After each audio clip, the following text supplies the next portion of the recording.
Tân hồng cự mưu treo cao, quỷ dị toàn cầu bùng phát. Kể từ ngày đó, nhân loại từ đỉnh chuỗi thức ăn triệt để rơi xuống thành con mồi.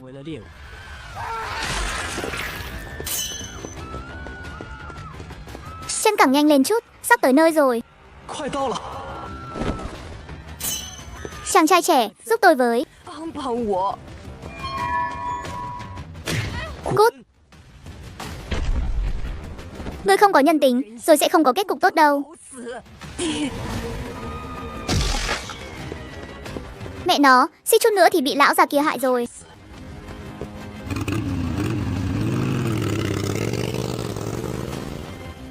Trời sắp tối rồi, phải nhanh chóng đuổi kịp đoàn xe. 1 tháng trước, con mắt này, hồng cự mưu xuất hiện trên bầu trời mà không có bất kỳ điểm báo nào. Kéo theo đó là vô số quỷ dị. Chúng không thể bị tiêu diệt bởi các loại khí giới thông thường. Thứ duy nhất có thể đối kháng với chúng chính là những người thức tỉnh được vận mệnh chọn lựa. Con cừu yêu hoàn chỉ có thể theo chân họ không ngừng chạy trốn. Sau 1 giờ dốc sức phóng đi, anh cuối cùng cũng đuổi kịp đoàn xe chạy nạn. Lúc này, hơn 10 chiếc xe đang dừng đỗ bên cạnh trạm xăng bỏ hoang. Từng nhóm người ngồi bệt dưới đất, vẻ mặt đờ đẫn. Cừu yêu hoàn thu hồi ánh mắt, nằm thẳng xuống lớp đệm xe lạnh lẽo của chiếc mô tô, ngước nhìn con mắt đỏ rực khổng lồ trên bầu trời. Thứ này rốt cuộc là cái gì chứ? Một người bình thường như mình, muốn sống sót trong thời mặt thế này của thực quá khó khăn.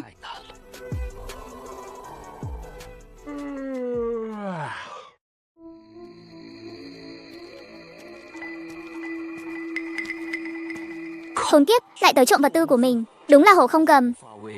Lại tưởng mình là mèo bệnh sao? Cừu yêu hoàn vừa mới định đứng dậy, đột nhiên mọi âm thanh xung quanh đều biến mất. Tầm nhìn của anh bắt đầu vặn xoắn, như thể rơi vào biển sâu đỏ thẫm vô tận, không ngừng chìm xuống. Có, đại ca, trên người hắn đang phát sáng. Cái gì? Quỷ dị? Hắn bị quỷ dị nhập rồi. Chạy mau, có quỷ dị trà trộn vào rồi.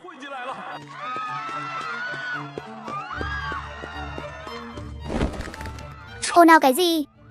Mẹ kiếp, nửa đêm không ngủ còn gào khóc cái quái gì thế? Thất ca, bên kia có quỷ dị trà trộn vào.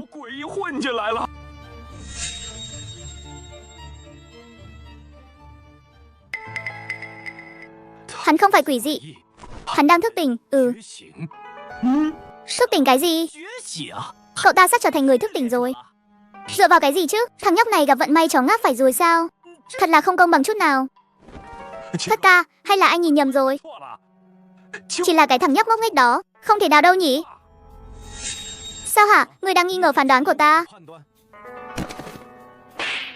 Tiểu nhân không dám, là do tiểu nhân lắm miệng hừ. Không biết thằng nhóc này thức tỉnh được chỗ nào đây? Lúc này ý thức của cừu yêu hoàn đang bị 2 luồng sức mạnh hoàn toàn trái ngược điên cùng xô xé. Một bên là tiếng gọi của sáng tạo và trật tự, bên kia lại là tiếng gào thét của hủy diệt và điên loạn.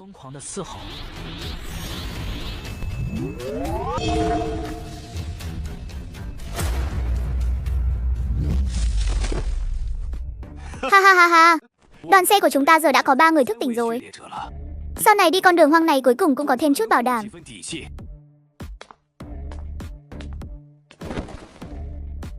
Người anh em, tôi tên Thiên Kỳ. Sau này chúng ta sẽ cùng nhau chiến đấu. Có phải vẫn còn hơi ngơ ngác không?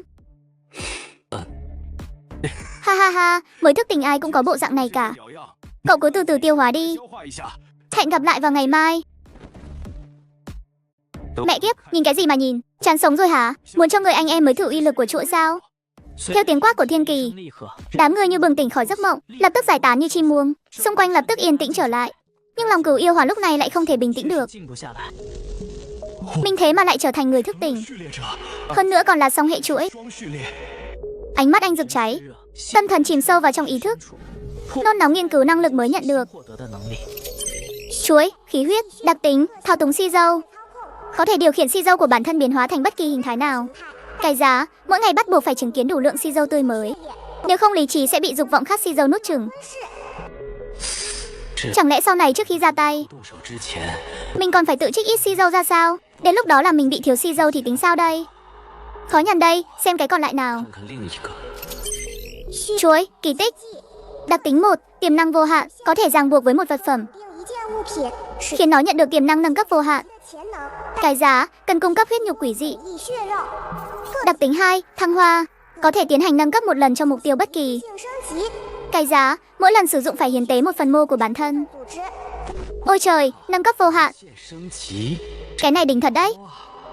Chỉ có điều cái giá này. Hiến tế mô của bản thân. Sao điều kiện nào cũng khắc nghiệt thế này? Hashi, nhưng mà trong cái thời mạt thế bấp bênh này, có thể mất mạng bất cứ lúc nào. Nếu có thể trở nên mạnh mẽ thì chút chuyện này cũng chẳng là gì.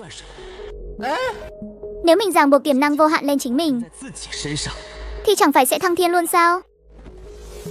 Ràng buộc cơ thể tôi. Thất bại, không thể ràng buộc. Không thể ràng buộc vật thể sống sao?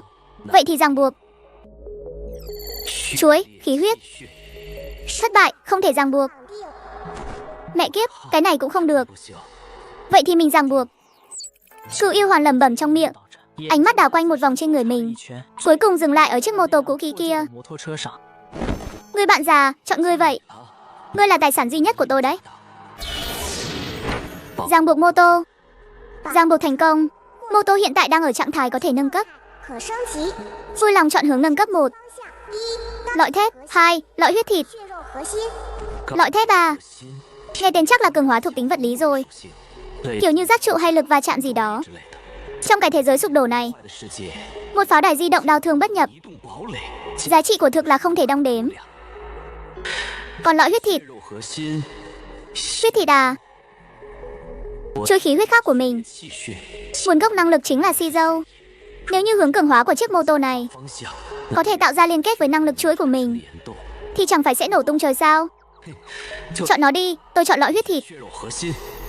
Hướng nâng cấp đã xác định, lõi huyết thịt, vui lòng hiến tế huyết nhục quỷ dị để hoàn thành cải tạo lần đầu. Hiến tế huyết nhục quỷ dị. Cái này mình biết tìm ở đâu bây giờ? Xem ra cái này phải gác lại sau rồi. Cựu yêu hoàn thầm nghĩ, ánh mắt lại nhìn sang chuối. Đặc tính thứ 2 của kỳ tích. Thăng hoa. Có thể tiến hành nâng cấp một lần cho mục tiêu bất kỳ. Mục tiêu bất kỳ. Phạm sáu này rộng thật đấy. Cựu yêu hoàn nín thở. Ánh mắt anh một lần nữa khóa chặt vào chuỗi thứ 2, khí huyết. Thăng hoa chuỗi, khí huyết. Mục tiêu nâng cấp, chuỗi khí huyết. Vui lòng chọn mục tiêu hiến tế. Thế, thành công rồi. Nhưng mình nên hiến tế cái gì đây? Một ngón tay thì không được. Ảnh hưởng đến chiến đấu. Một miếng thịt cũng không xong. Trong đoàn xe không có thuốc men này. Vạn nhất vết thương bị nhiễm trùng sẽ làm suy yếu thể lực. Không được, không được. Bảo bối gia truyền thì không được động vào. Có rồi. Trời linh đất linh. Lông chân yêu dấu hãy hiển linh. Tôi muốn hiến tế lông chân. Hiến tế thành công. Lông chân nhân 1. Chuỗi đang trong quá trình nâng cấp. Thời gian dự kiến 16 giờ. Ôi trời, thành công rồi. Thế mà lại thành công thật. Mẹ kiếp, vụ này đúng là hơi to rồi. Đợi đến ngày mai chuỗi khí huyết thăng hoa hoàn tất, mình sẽ là một cường giả sở hữu chuỗi phiên bản cường hóa. Đến lúc đó đi săn một con quỷ dị yếu ớt chắc hẳn không phải chuyện gì khó khăn. Ngủ trước đã, mọi chuyện đợi ngày mai nâng cấp xong rồi tính. Vừa ngủ dậy trời mới mở sáng. Cựu yêu hoàn bắt đầu kiểm kê vật tư đã thu thập được. Số đồ này tiết kiệm một chút, đủ để mình sống thoải mái trong một tuần rồi. Anh chộp lấy một miếng thịt bò kho, cắn một miếng thật to. Tức thì hương vị thơm lừng tỏa ra bốn phía. Tuy nhiên, mùi thịt thơm này giống như một cái móc vô hình, ngay lập tức thu hút tất cả những người dậy sớm trong doanh trại. Này người anh em, ăn mảnh một mình là không tốt đâu nhé. Nhóc con, Vương ca đang nói chuyện với mày đấy. Mày bị điếc à? Vương ca, đừng tốn lời với nó. Nhóc con, làm người đừng quá tuyệt tình. Đồ ăn thức uống chia cho chúng ta một nửa. Chuyện hôm nay coi như xong, nếu không... nếu không thì sao? Hey nhóc con, xem ra hôm nay không cho mày thấy chút si dâu. Là mày không biết Diêm Vương có mấy mắt rồi. Được thôi. Sao, thằng nhóc mày còn muốn đụng độ với mấy anh em tao à? Anh nghĩ sao, hả?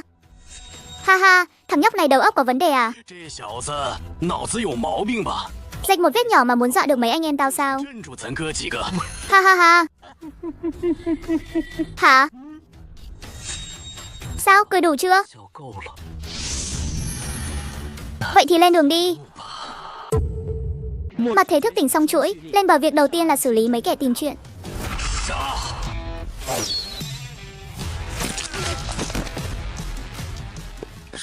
Xử lý người rồi, cứu tôi với.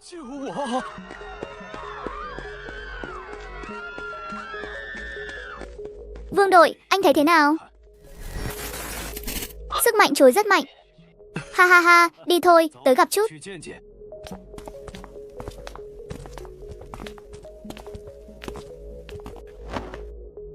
Thất ca, cứu mạng với. Đồ rác rưởi, cút đi.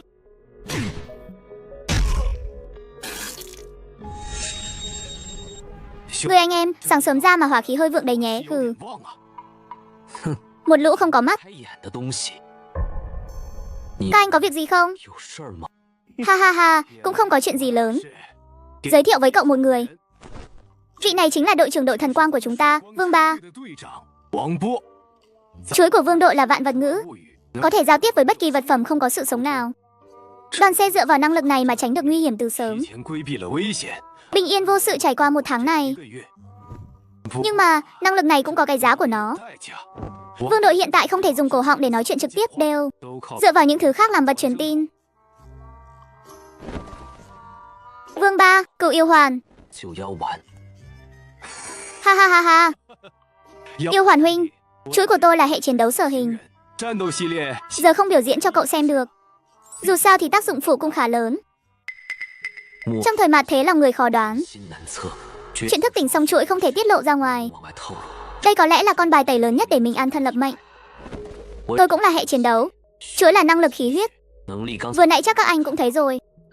Khí huyết á, có chút thú vị đấy. Đã đều là hệ chiến đấu.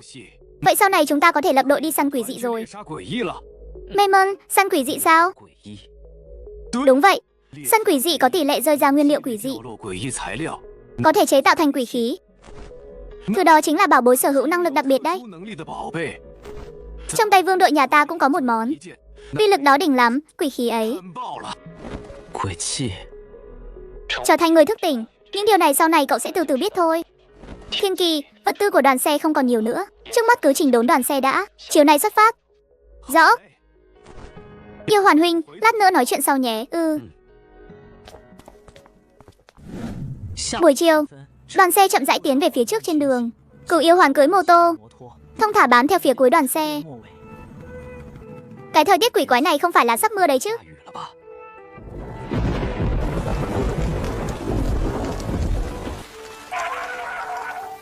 Mẹ kiếp, đúng là nói cái gì đến cái đó. Cơn mưa xì dầu này thật là kinh tởm mà. Cái xe này của mình đến cái mái che cũng không có. Cửu yêu hoàn à, thật sự không được thì vứt nó đi. Sau này đi với tôi. Ôi trời, cái mô tô nát này thành tinh rồi sao? Tôi là Vương Ba đây. Đây là năng lực chuỗi của tôi. Vạn vật ngữ có thể thông qua vật phẩm để truyền tin. Thôi không cần đâu. Vương đội, có chiếc xe nào phù hợp tôi sẽ tự đổi sau. Được rồi, chiếc mô tô này chính là bí mật lớn nhất của mình. Sao có thể đổi nó đi được chứ? Cửu yêu hoàn gạt lớp nước xì dầu trên mặt, vặn tay ga, nhập lại vào dòng xe. Khi đi đến một ngã tư đường, đoàn xe rơi vào tình trạng đình trệ. Vương đội, sao lại dừng lại rồi? Phía trước có 2 con đường đều có quỷ dị chặn lối, nhưng một trong 2 con đường đó dường như vẫn còn người sống. Có thể phân biệt được quỷ dị mạnh yếu thế nào không? Không được, Vương đội. Vậy chúng ta phải làm sao? Đi bên phải đi, dù sao trên con đường đó vẫn còn người sống. Tương đối mà nói quỷ dị có thể sẽ yếu hơn một chút. Theo phán đoán của Vương Ba, đoàn xe rẽ vào con đường bên phải. Đi được chưa đầy 5 phút, vài bóng người liền từ trong màn mưa xì dầu phía trước lao vọt ra. Này, chuyện gì thế? Chạy mau. Phía trước có quỷ dị. Đoàn xe của chúng tôi xong đời rồi. Người thức tỉnh đang chặn ở phía sau. Maymon, có người thức tỉnh đang chiến đấu sao? Vậy nếu mình và Thiên Kỳ gia nhập vào, có lẽ tỷ lệ thành công tiêu diệt quỷ dị sẽ tăng lên rất nhiều. Ngay lúc này, trong sâu thẳm ý thức của anh, một dòng thông tin tràn vào não bộ. Chuỗi nâng cấp thành công. Chuỗi, huyết chủ, đặc tính, vị vua kiểm soát xì dầu. Hiện tại cậu có thể điều khiển bất kỳ loại xì dầu nào nhìn thấy. Không cần lo lắng về việc mất quá nhiều xì dầu nữa. Cái giá, nếu lâu ngày không chứng kiến xì dầu tươi mới, có thể sẽ bị chính xì dầu của mình phản phệ. Nâng cấp rồi. Chuỗi huyết chủ có thể điều khiển bất kỳ loại xì dầu nào nhìn thấy.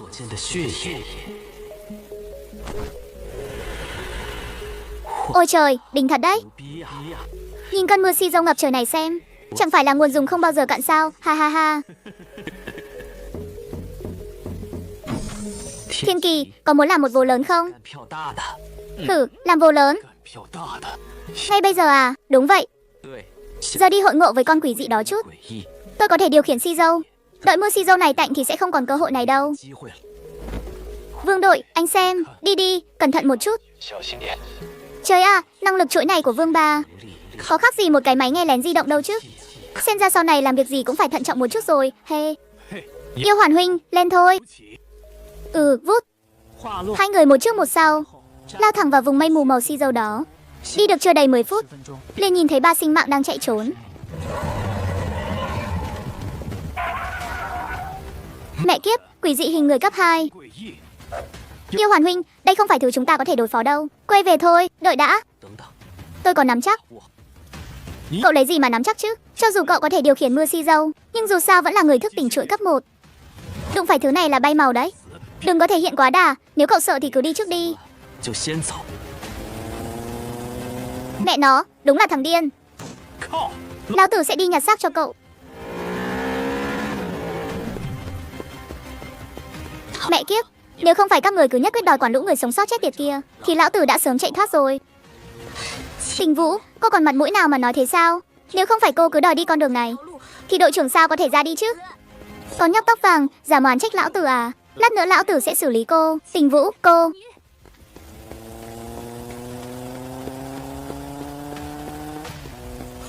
Lão tử không rảnh hầu hạ nữa.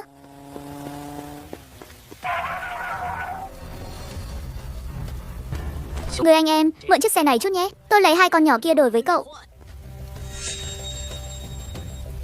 Sao, không muốn mượn à? Ngươi là cái thá gì chứ? Ngươi tìm xử lý à? Anh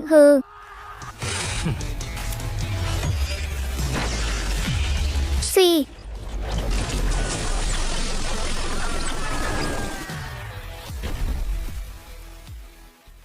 Mặt thế thức tỉnh xong chuối. Tôi điều khiển mưa xi dâu đầy trời, biến thành những mũi kim sắc bén phóng về phía hắn trong mưa.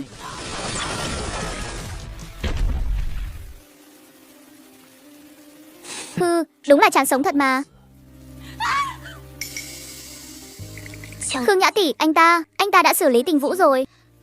Anh ta liệu có xử lý luôn cả chúng ta không? Đừng sợ. Trong màn mưa, Cửu Yêu Hoàn nhìn về phía 2 người phụ nữ ở đằng xa, đôi mày nhíu chặt. Sau đó thân hình lóe lên, lao thẳng về phía họ. Anh, tôi liều với anh.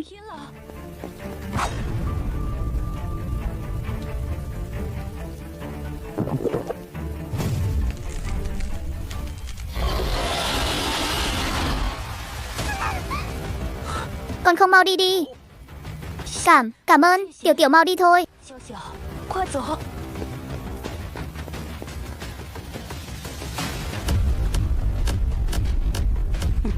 Đồ xấu xí, đừng có rên gì nữa.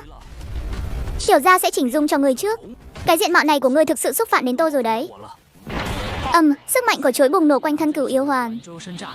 Mưa xi dâu xung quanh lập tức biến thành vô số sợi dây, như cơn bão cuồng phong bắn về phía quỷ dị.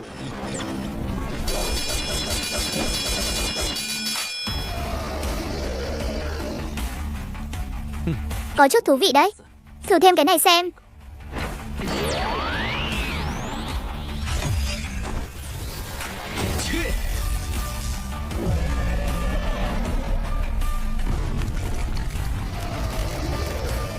Chà, nhìn xấu mà cái mai rùa cũng cứng thật đấy. Vậy thì tôi mua 1 tặng 2, miễn phí vận chuyển tận nhà luôn.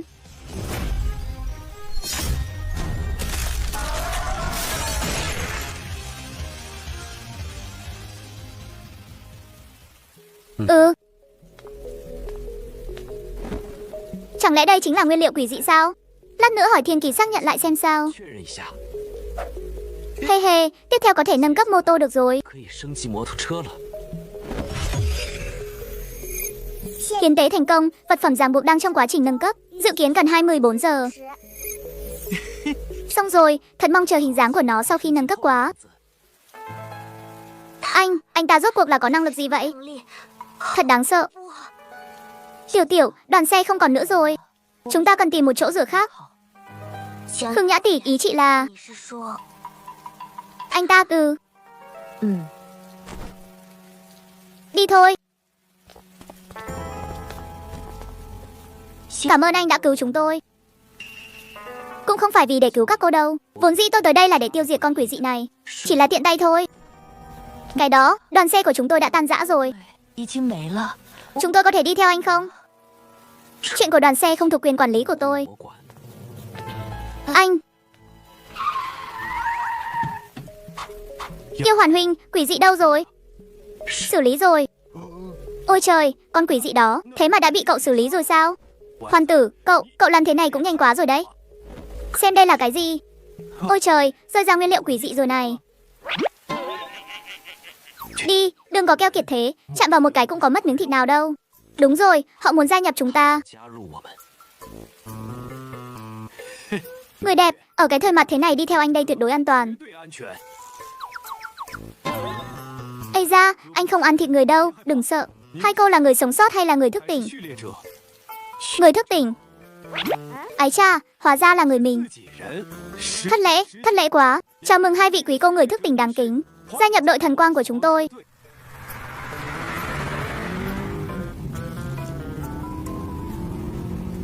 Thế nào Hoàn tử? Năng lực này của vương đội nhà ta đỉnh chứ? Cách xa thế này mà vẫn cảm nhận được trạng thái của chúng ta. Năng lực vạn vật ngữ này của thực rất biến thái. Có thể giao tiếp với các vật thể không có sự sống, dùng để trinh sát và khóa mục tiêu. Cũng chẳng khác gì là mở hắc nhìn xuyên thấu cả.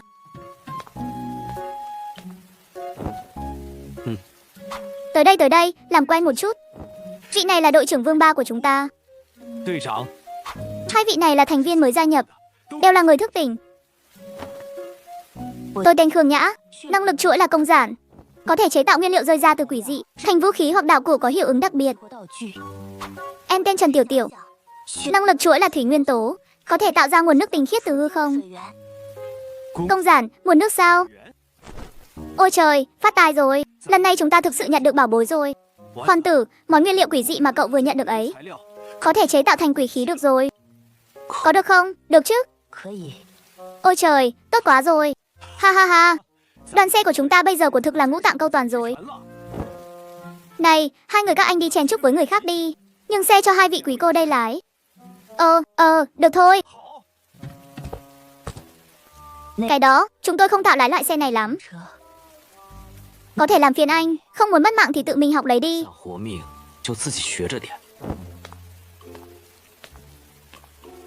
Anh người đẹp, cậu ta không được trừ anh thì được nha. Để anh dạy cho các em, tay lái của anh lụa lắm. Tay lái vàng của núi Thu Danh chính là anh đây. Thôi không dám làm phiền đâu, chúng tôi tự làm được. Vừa nãy chẳng phải còn cầu xin Yêu Hoàn huynh nhà tôi làm huấn luyện viên sao? Ngoảnh đi ngoảnh lại đã biết lái rồi. Được rồi, cất cái bộ răng bản quốc của anh đi. Anh đâu có đẹp trai như Cửu Yêu Hoàn. Mau lên đường thôi. Tôi cũng đâu có kém chỗ nào đâu chứ. Đẹp trai thật đấy. Ây, đợi tôi với. Đoàn xe lại tiếp tục xuất phát, rời khỏi bãi chiến trường nồng nặc mùi xì dâu này. Khi tia sáng cuối cùng nơi chân trời bị bóng tối nuốt chửng, một ngôi làng đổ nát hiện ra trước mắt mọi người. Trong làng không có quỷ dị, rất an toàn, mọi người có thể đi thu thập vật tư. Lời vừa dứt, cả đoàn xe lập tức vui mừng khôn xiết. Những người sống sót tràn vào làng như lũ chó săn. Cửu Yêu Hoàn thở phào một cái, bước chân đi vào theo sau. Cơ tiện này phe người thức tỉnh chúng tôi trưng dụng rồi. Các người đi chỗ khác trong làng mà tìm đồ ăn, nhưng mẹ kiếp đừng có chạy lung tung đấy. Hoàn tử, mau lại đây. Cửu Lượng thương thế, tìm vật tư mà chẳng tích cực gì cả. Tới đây. Nói trước nhé, bất kể bên trong có đồ tốt gì, 5 người chúng ta chia đều, không vấn đề gì chứ?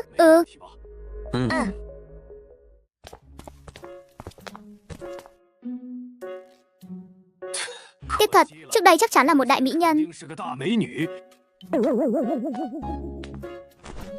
Đừng có cảm thán nữa, mau tìm đi. Thiên Kỳ không nói thêm lời nào nữa, lôi túi chữ đồ ra bắt đầu vờ vét.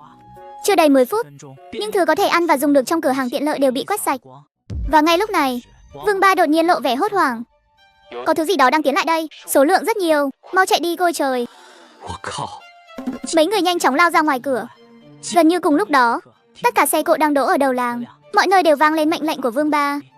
Xuất phát nhanh đi, có nguy hiểm. Ngay lập tức, những người sống sót khác trong đội xe lũ lượt quay trở lại xe của mình, bắt đầu tháo chạy. Lúc này, phía xa bên ngoài ngôi làng là một màu đen kịt. Một làn sóng đang cuồn cuộn ập đến.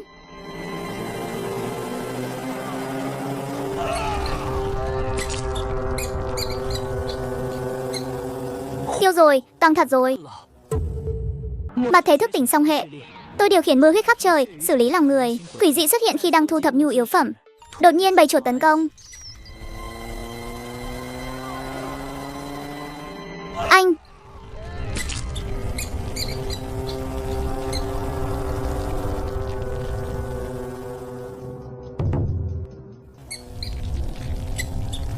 Tăng rồi, tiêu đời rồi. Xe sắp hết xăng rồi.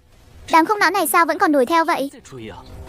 Nếu mưa huyết vẫn còn thì tôi còn có thể chống đỡ được một lát. Nhưng bây giờ chỉ cần tôi dừng lại một giây sẽ bị bầy chuột nuốt chửng ngay. Anh! Phải làm sao đây hả tiểu gia? Chẳng lẽ hôm nay phải bỏ mạng ở đây sao? Bầy chuột phía sau ngày càng tiến gần Cửu Yêu Hoàn hơn. Ngay trong khoảnh khắc nguy cấp, một luồng thông tin truyền vào sâu trong ý thức của anh. Liên kết phương tiện nâng cấp thành công. Hình thái hiện tại, ác linh cơ xa đến huyết hỏa. Chức năng mới 1, không gian chứa đồ. Có thể đưa vật thể không có sự sống vào không gian khác. Hơn nữa nó còn sở hữu bản năng nuốt chửng sơ cấp. 2, hình thái ác linh thiêu đốt huyết mạch. Phá vỡ xiềng xích, tốc độ sẽ đạt được bước nhảy vọt về chất. Chúc bạn trở thành ác linh kỵ sĩ trong màn đêm của thành giới. Trời à, ác linh cơ xa mà còn có cả chức năng chứa đồ nữa. Đây đúng là thần khí mặt thế mà. Tiểu gia ta không còn phải lo nhu yếu phẩm bị trộm nữa rồi. Ha ha ha ha. Hừ, lũ xấu xí này mà cũng đòi động vào người của tiểu gia sao? Đúng là nằm mơ giữa ban ngày. Hình thái ác linh khởi động, một tiếng oanh vang lên. Chiếc mô tô cũ nát lập tức chuyển đổi hình thái. Theo cú vặn ga của Cửu Yêu Hoàn, cả chiếc xe biến thành một tia chớp đen đỏ, lao vút ra ngoài. Ôi trời ơi! Cái thứ vừa phóng qua là cái gì thế?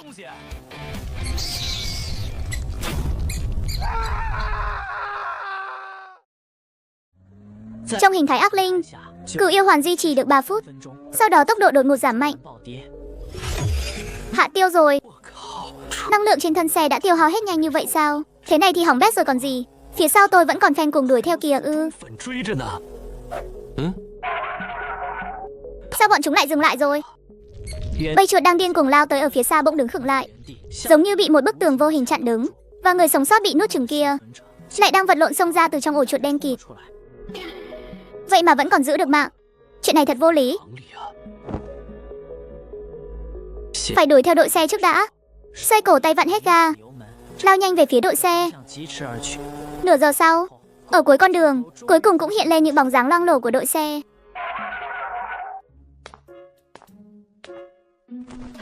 Ôi trời, Hoàn tử, tốt quá rồi, cậu vẫn còn bình an.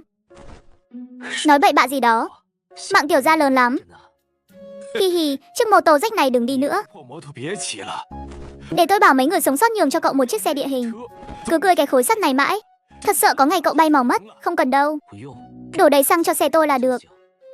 À, được rồi, khi nào muốn đổi thì bảo với anh nhé. Đi thôi, phân chia nhu yếu phẩm.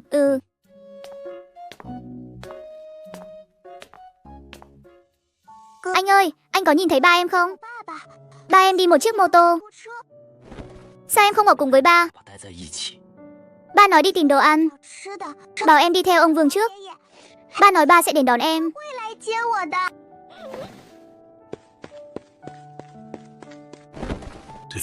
Xin lỗi. Trẻ con không biết chuyện. Đã làm phiền anh rồi. Tôi đưa cháu đi ngay đây. Trông chừng cậu bé cho kỹ. Đây là... Sao thế? Mùi long rồi à? Nghĩ nhiều quá rồi. Ba, là ba đã về rồi. Ha ha ha. Hóa ra là anh ta. Sao vậy Hoàn tử? Không có gì, đi thôi. Nhu yếu phẩm thu thập được lần này sẽ phân chia như vậy. Các người còn thắc mắc gì không? Không có, vậy được. Hôm nay liên tiếp gặp phải quỷ dị. Suốt đường tháo chạy, mọi người đều mệt rồi, về nghỉ ngơi sớm đi. Mô tô đã nâng cấp hoàn tất. Hệ kỳ tích cũng đã có chỗ trống. Vậy cái tiếp theo sẽ thăng hoa cái gì đây? Thăng hoa bản thân. Thăng hoa thành công. Mục tiêu thăng hoa, cơ thể bản thể. Thời gian dự kiến hoàn thành, 42 giờ. Hệ kỳ tích này đúng là vạn vật đều có thể thăng hoa. Cửu yêu hoàn, cậu đợi một chút. Này, anh Vương Gừ. Có chuyện gì không? Không phải cô muốn chế tạo quỷ khí sao? Loại nguyên liệu này có thể làm ra quỷ khí kiểu gì? Quỷ khí được chế tác từ nguyên liệu quỷ dị, thường sẽ giữ lại năng lực cốt lõi khi nó còn sống. Quỷ dị thông thường chỉ có thể chế tạo ra dụng cụ tăng tấn công hoặc phòng ngự. Bắt thể oan yêu hàn đầu EC anh JCPCC Witzu. Quy tắc của nó là gì? Cảnh tượng, nó có thể xuyên qua bất cứ thứ gì có thể phản chiếu hình ảnh. Vũng nước, thủy tinh, gương, thậm chí là bề mặt kim loại sáng bóng. Trời à, năng lực này có thể coi là không có lời giải. Nếu có thể nắm giữ quỷ khí này trong tay, giải quyết kẻ thù, trốn thoát tẩn nấp, đúng là không thể lường trước được. Ra giá đi, giúp tôi chế tạo món quỷ khí này. Tôi muốn cậu chuyển vào xe của chúng tôi, đi cùng chúng tôi. Không được, sao thế? Chơi chị em tôi là gánh nặng à? Mô tô tôi không thể bỏ. Nhưng chỉ cần các cô chứng minh được giá trị của mình. Khi gặp nguy hiểm, tôi sẽ bảo vệ các cô an toàn. Được, chốt đơn. Giao dịch hoàn tất. Cửu yêu hoàn quay người định đi. Một tiếng thét thê lương xé toạc bầu không khí tĩnh mịch của doanh trại.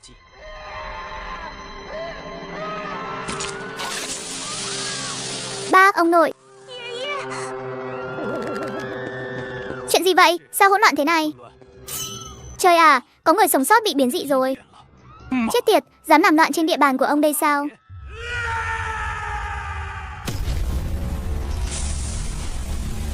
Ta phải bắt đầu xử lý thôi. Nhưng anh ta vác theo thanh trường đao vừa đi được 2 bước, đã đứng sững lại tại chỗ. Xì dâu trên mặt đất trước mắt đột ngột từ trong bùn đất bay lên, nhanh chóng tụ lại giữa không trung, ngay lập tức ngưng tụ thành 3 thanh đoàn nhận màu huyết. Người muốn ra đi sớm mà. Mặt thế thức tỉnh song hệ. Dưới sự hỗ trợ của ác linh cơ xa, tôi đã thoát khỏi sự truy đuổi của quân đoàn chuột đen suốt một ngày một đêm. Sau khi về doanh trại lại gặp phải biến cố từ người sống sót.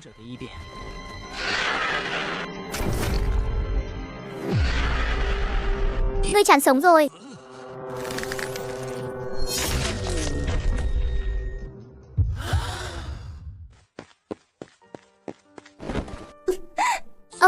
Ông ơi, ông tỉnh lại đi.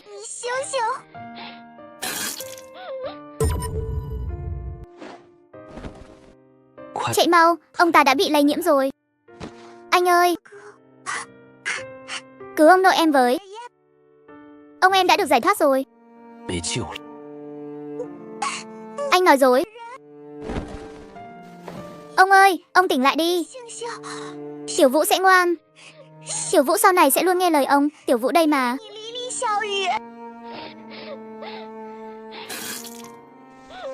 Tiểu Vũ. Ông ơi, ông tỉnh rồi. Tiểu Vũ, đừng khóc. Ông sắp đi tìm ba mẹ cháu đây. Nhưng ông không yên tâm về cháu.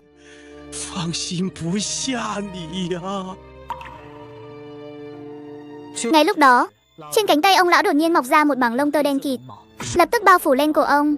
Sau đó phát ra một tiếng gầm thê lương.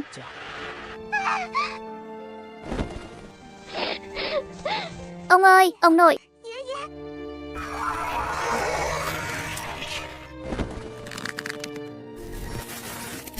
Loại bỏ tôi đi, mau loại bỏ tôi đi.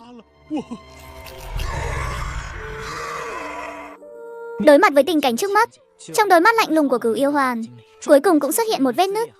Anh giơ tay phải lên, 5 ngón tay hở khép lại, vết đỏ của ông lão, xi dâu dò dỉ ra ngoài từ từ bay lên không trung, hội tụ trên cao thành một thanh kiếm huyết đen đỏ. Ông ơi, cháu muốn ông.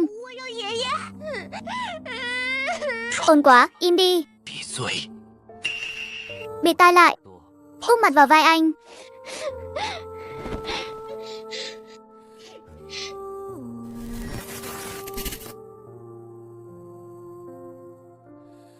Cậu bé, cầu xin cậu, 求求你， đưa nó đi, cho nó cái ăn. 给他口吃的。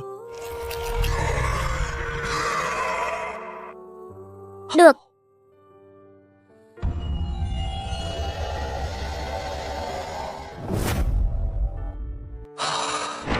Hạ xuống, thanh huyết kiếm khổng lồ rơi xuống. 剑落下， Sương huyết bao phủ, thật khó nhìn, như một cơn mưa huyết không tiếng động rơi xuống đống đổ nát. 废墟上， Đêm tiếc. Tiểu Vũ khóc đến ngất đi. Và ngay lúc này, trên người cô bé đột nhiên bùng nổ ánh đỏ chói mắt. 红光， Cảnh tượng này giống hệt lúc Cửu Yêu Hoàn thức tỉnh. 井前何其相似， Đây là thức tỉnh hệ. 序列觉醒， Cửu Yêu Hoàn trấn tĩnh lại, bế Tiểu Vũ đi về phía Khương Nhã và mọi người. Đứa bé này giao cho các cô. Đồ ăn của nó tôi sẽ chịu trách nhiệm. 会负责。 Đứa trẻ nhỏ thế này thật đáng thương quá. 太可怜了。 Chăm sóc nó cho tốt. Vất vả rồi. Hoàn tử, những người trong doanh trại phải làm sao đây? Con quỷ dị vừa nãy chính là từ trong đám bọn họ mà ra. 中间出来的， Trời mới biết liệu còn con thứ hai không. Cậu và đội trưởng Vương tự xem mà làm đi. Nói xong, Cửu Yêu Hoàn quay người đi về phía chiếc mô tô của mình. Anh không ngoảnh lại. Chỉ có tiếng bước chân dẫm trên nền đá vụn. 面上的声音， Đó là một người đàn ông, lạnh lùng như một tảng đá mọc ra từ mặt thế này. 石头 Không vết nứt, không nhiệt độ. 没有温度， Bắt ven Hegisi Kazit so you over he. 之后， Lại dịu dàng đến thế, ôi. 唉， Tiểu Tiểu, đi thôi. 嗯， Hoàn tử cái tên này, rõ ràng là lòng dạ rất mềm 一 yếu. 塌糊涂， Cứ phải giả vờ như một tảng đá. 不一样。 Hesi, cái thời mặt thế chết tiệt này. 操蛋的末世啊！ Tất cả nghe cho rõ đây. 听着， Tất cả xếp thành một hàng. 成一排， Ta phải kiểm tra từng người một. 检查。 Buôn ba tháo chạy suốt một ngày. 皮 Sự mệt mỏi ập đến. Cửu Yêu Hoàn lấy một tấm chăn từ trong túi ra. 毯子 Chuyển mô tô sang hình thái ác linh. 形态 Sau đó đem nhu yếu phẩm còn lại, đẩy hết về phía đầu xe. 位置， Thật không tệ. Lần sau nâng cấp mà biến cho Tiểu gia thành cái xe nhà di động thì tốt hơn. 这 Đêm ở mặt thế này lạnh thật đấy. 真他妈冷， Ngày tháng này bao giờ mới kết thúc đây? 我是个头。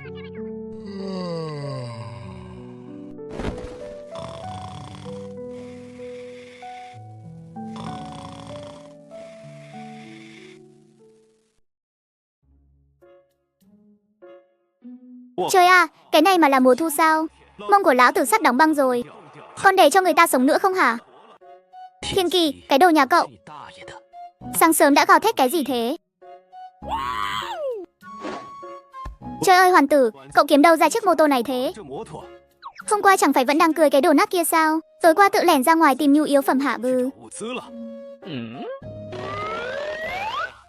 Chết tiệt, quên chuyển đội hình thái rồi. 太了，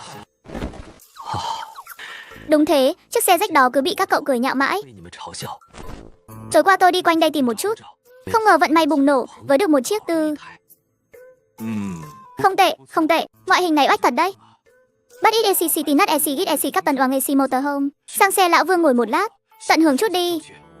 Tôi không, anh, Thiên Kỳ, cái đồ nhà cậu. 你大爷！ 爽。 Sướng thật, vẫn là đội trưởng Vương biết hưởng thụ nha. Cuộc sống này, so với việc chúng ta hứng gió Tây Bắc ở ngoài kia sướng gấp trăm lần. Có đúng không Hoàn tử? 嗯， Hoàn huynh, lời mời của tôi dành cho cậu vẫn còn hiệu lực đấy. 不冷， Cảm ơn ý tốt của đội trưởng Vương. Lời mời gì? Đội trưởng Vương, anh lén lút làm gì sau lưng tôi thế? Tại sao không mời tôi? Răng cửa của cậu chói mắt quá, nếu cậu mà tới, 的话， đêm tôi sẽ mất ngủ mất. 棉的。 Đội trưởng Vương, cái đồ nhà anh.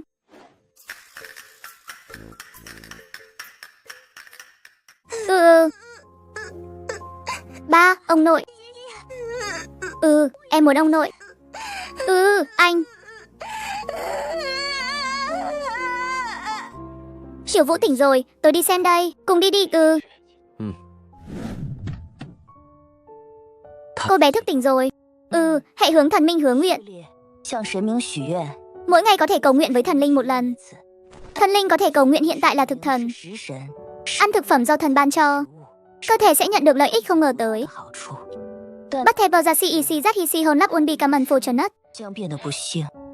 Con có thể bất hạnh đến mức nào nữa chứ? Con bé đã mất cả cha lẫn mẹ rồi. 没了， Cái giá cả đời bất hạnh này phạm vi quá mơ hồ. 范畴太模糊， Nó chỉ tác động lên bản thân Tiểu Vũ, 自身 hay sẽ giống như bệnh dịch, 一样。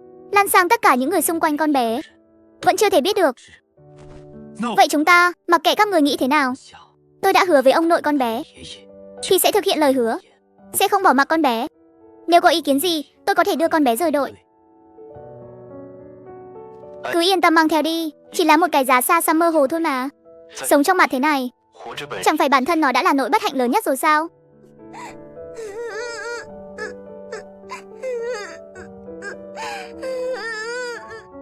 Hesi, hay là mọi người đi trước đi. Ở đây cứ giao cho tôi. Lát nữa dỗ xong tôi sẽ đưa Tiểu Vũ qua đó. Chào anh, chào chú ạ. Nhóc con, cháu nhìn kỹ lại xem ai là anh, ai là chú nào. Anh, chú là chú thỏ. Ha ha ha, cười cái gì? Trước khi thức tỉnh, lão tử từng rất đẹp trai đấy nhé. Thôi, đừng đùa nữa. Tiểu Vũ, cho mọi người xem năng lực đặc biệt của cháu được không? Dạ được, nhưng anh ơi, em nếm được điều gì đây? Cứ ước là có đồ ăn không bao giờ hết đi. Dạ, em thử xem. Cầu nguyện với thần linh.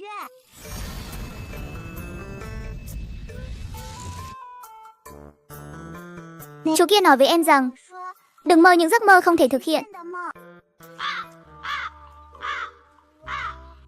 Không sao, chúng ta đổi điều ước khác. Lần này hãy ước một phần thức ăn có hiệu quả đặc biệt. Được, Tiểu Vũ lại nhắm mắt lại.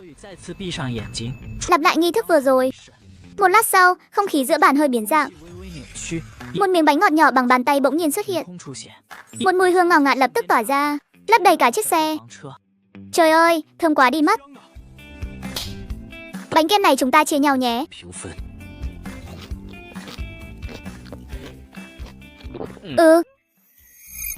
Hệ huyết chủ cấp 1. Thiên chất 1, vị vua kiểm soát huyết mạch. Bạn có thể tự do điều khiển mọi nguồn si dâu trong tầm mắt. Thiên chất 2, huyết nhục dưỡng dục.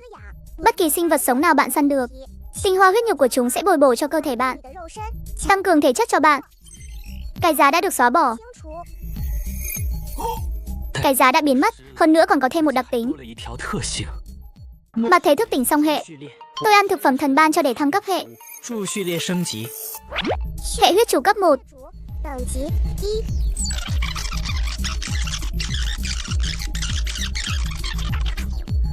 Cái giá đã được xóa bỏ.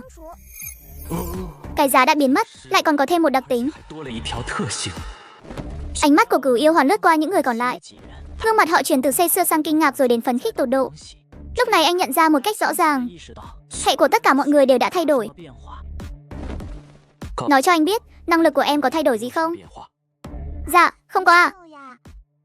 Không có. Tôi có thay đổi. Cái giá khi tôi sử dụng hệ đã biến mất rồi, tôi cũng thế.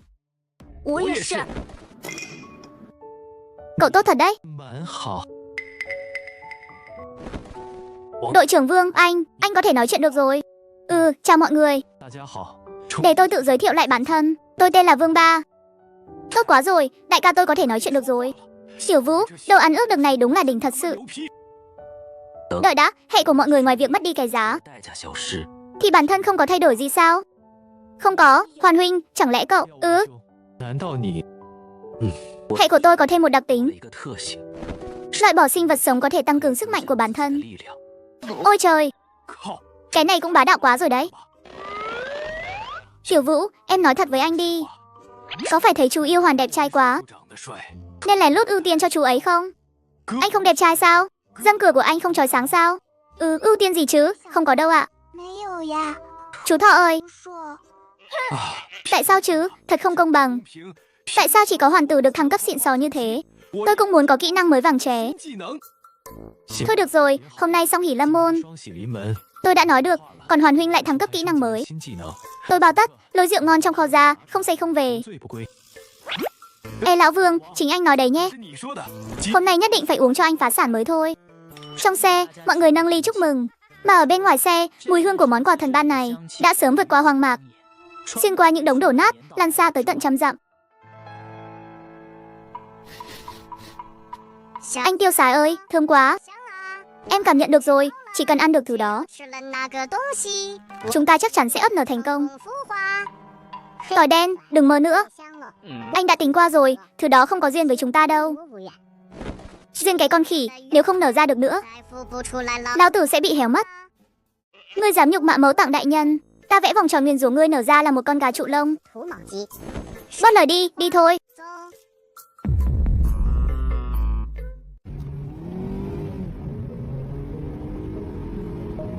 Anh Cường, ngửi thấy gì không? Là mùi thơm của huyết thực. Đó là bảo vật có thể tăng tỷ lệ thăng cấp huyết mạch đấy. Ngửi thấy rồi đại ca, ở hướng đông bắc. Toàn tốc, bằng mọi giá nhất định phải đoạt được nó.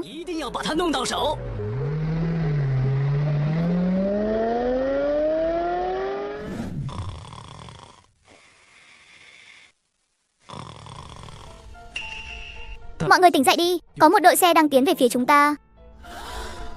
Đội xe có bao nhiêu chiếc? Không dưới 20 chiếc. Chửi thật chứ, chắc chắn là nhắm vào chúng ta rồi. Khương Nhã, các cô đưa Tiểu Vũ vào xe, lát nữa đừng có ra ngoài. Đội trưởng Vương, tôi có quỷ khí, có thể giúp được. Thêm một người thêm một phần tự tin. Vậy được, chúng ta xuống gặp bọn chúng xem sao.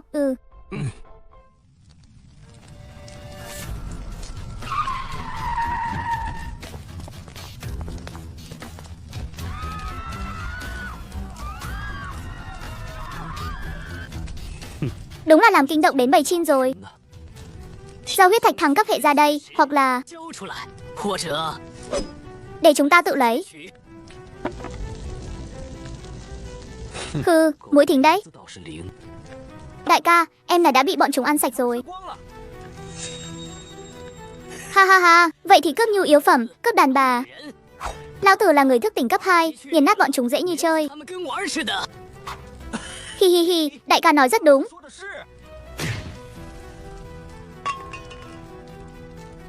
Nhóc con, biết điều một chút. Giao hết huyết thạch, nhu yêu phẩm và đàn bà ra đây. Sau đó quỳ xuống liếm sạch giày cho lão tử. Chết tiệt, dám nhục mạ anh em của ta. Thằng danh con, nghe cho rõ đây. Ông nội của mày tên là Thiên Kỳ. Thiên Kỳ trong chữ thiên hạ vô song đấy. Bắt đầu xử lý. Dứt lời, Thiên Kỳ vác theo trường đao lao tới. Một tiếng oanh vang lên, chảm mã đao bổ xuống vai tên lực lưỡng. Chẳng mảy may hấn gì, chỉ để lại một vệt trắng nhạt. Sao không chém đứt được? Đồ yếu gà, gãi ngứa cho ông đấy à?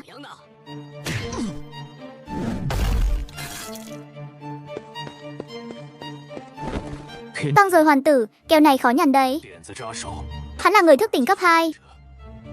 Xương cốt có sao không? Không sao, chỉ là hơi mất mặt thôi. Mới chạm mặt đã bị đau ván. Không, cậu làm rất tốt. Ha ha ha ha, đại ca, anh nghe thấy gì chưa? Nó bảo cái tên phế vật kia làm rất tốt kìa. Nôn ra một đúng xì dâu mà gọi là tốt. Thế nằm thẳng cẳng chắc là đạt loại xuất sắc luôn nhỉ. Ha ha ha, đồ phế vật, bảo ai cơ? Ồ, còn ngang ngược gớm. Nói chính là mày đấy. Dẫn theo cái thứ bị hạ trong một nốt nhạc này mà còn ra vẻ à? Đại ca, thằng nhóc này cứ giao cho em, để em thay anh dạy dỗ nó một trận. Nhẹ tay thôi, đừng để nó bay màu ngay. Giữ lại để lau giày. Rõ, anh cứ chờ xem. Nhóc con, bây giờ quỳ xuống dập đầu 3 cái với đại ca tao. Lão tử có thể sẽ chỉ bẻ gãy một chân của mày thôi.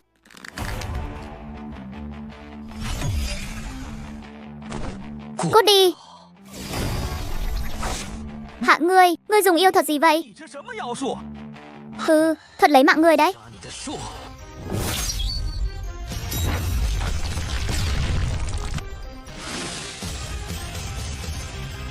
Ha ha, chỉ có chút bản lĩnh này thôi sao? Ha ha, xem như.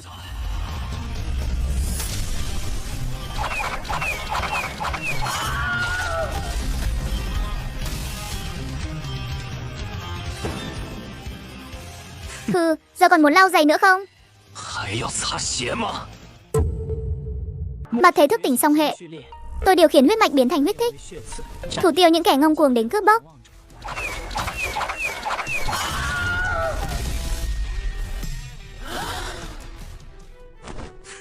Giờ còn muốn lau giày nữa không? Hả? Chẳng lẽ cậu cũng là người thức tỉnh cấp 2? Không cần cấp 2 tiểu gia vẫn nghiền nát ngươi như thường. Tiếng thét thê thảm vang lên dồn dập. Đám tay sai phía sau tên lực lưỡng trong chớp mắt đều bị huyết tích xuyên thủng, biến thành một đống xác nằm la liệt. Chỉ còn duy nhất hắn vẫn đứng tại chỗ. Hừ, hèn gì thiên kỳ chém không đứt người. Hóa ra là một con rùa sắt.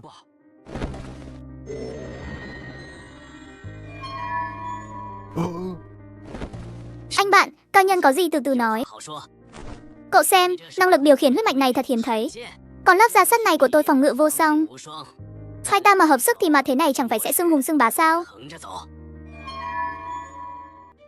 Mơ mộng hão huyền.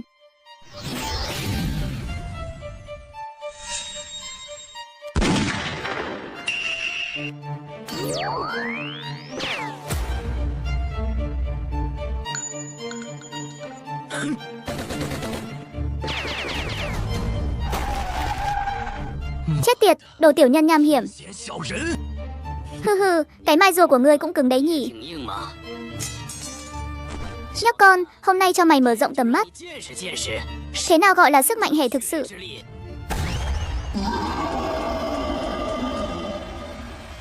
Hệ biến thân, lại còn là biến dị thể lần 2. Ha ha ha ha, lão tử sẽ đập nát mày.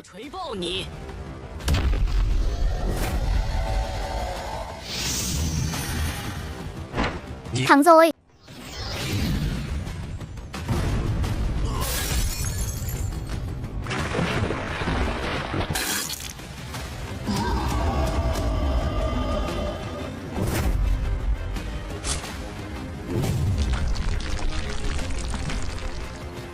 Thằng danh con, né cũng nhanh đấy.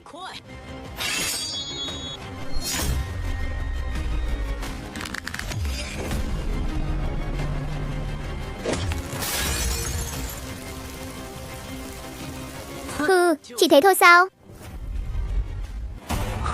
Cậy thấy pháp sư không thể cận chiến chứ gì.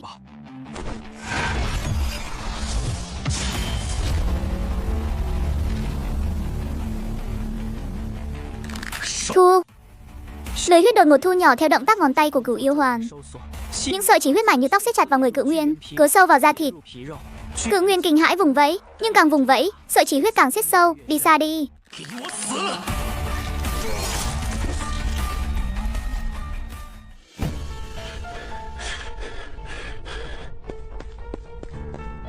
Hoàn tử, Hoàn huynh, cơ thể anh không sao chứ? Trời ơi Hoàn tử, xử lý vượt cấp người thức tỉnh cấp 2 luôn. Chỉ sau trận này, cậu chính là thần của tôi. Sự khâm phục của tôi dành cho cậu. Thôi đừng có nịnh nữa. Đi xem chiến lợi phẩm đi. Rõ thưa thần hoàn. Thiên Kỳ và Vương Ba phấn khích chạy về phía đội xe. Cửu Yêu Hoàn nhìn theo bóng lưng của họ, nhưng đôi mày lại nhíu chặt. Đặc tính mới thêm, huyết nhục dưỡng dục. Không phải nói là hạ sát sinh vật, là có thể tăng cường huyết nhục sao? Nhưng vừa rồi hạ sát nhiều như vậy mà sức mạnh chẳng hề tăng trưởng. Chẳng lẽ cần phải tiếp xúc mới được? Khi đến đây Cửu Yêu Hoàn không hề do dự, đi tới trước đống tàn tích đó đặt tay xuống. Giây tiếp theo một luồng sinh mệnh cuộn trào nóng rực đột ngột từ lòng bàn tay xông thẳng lên, ngay lập tức lan tỏa khắp tứ chi bách hài.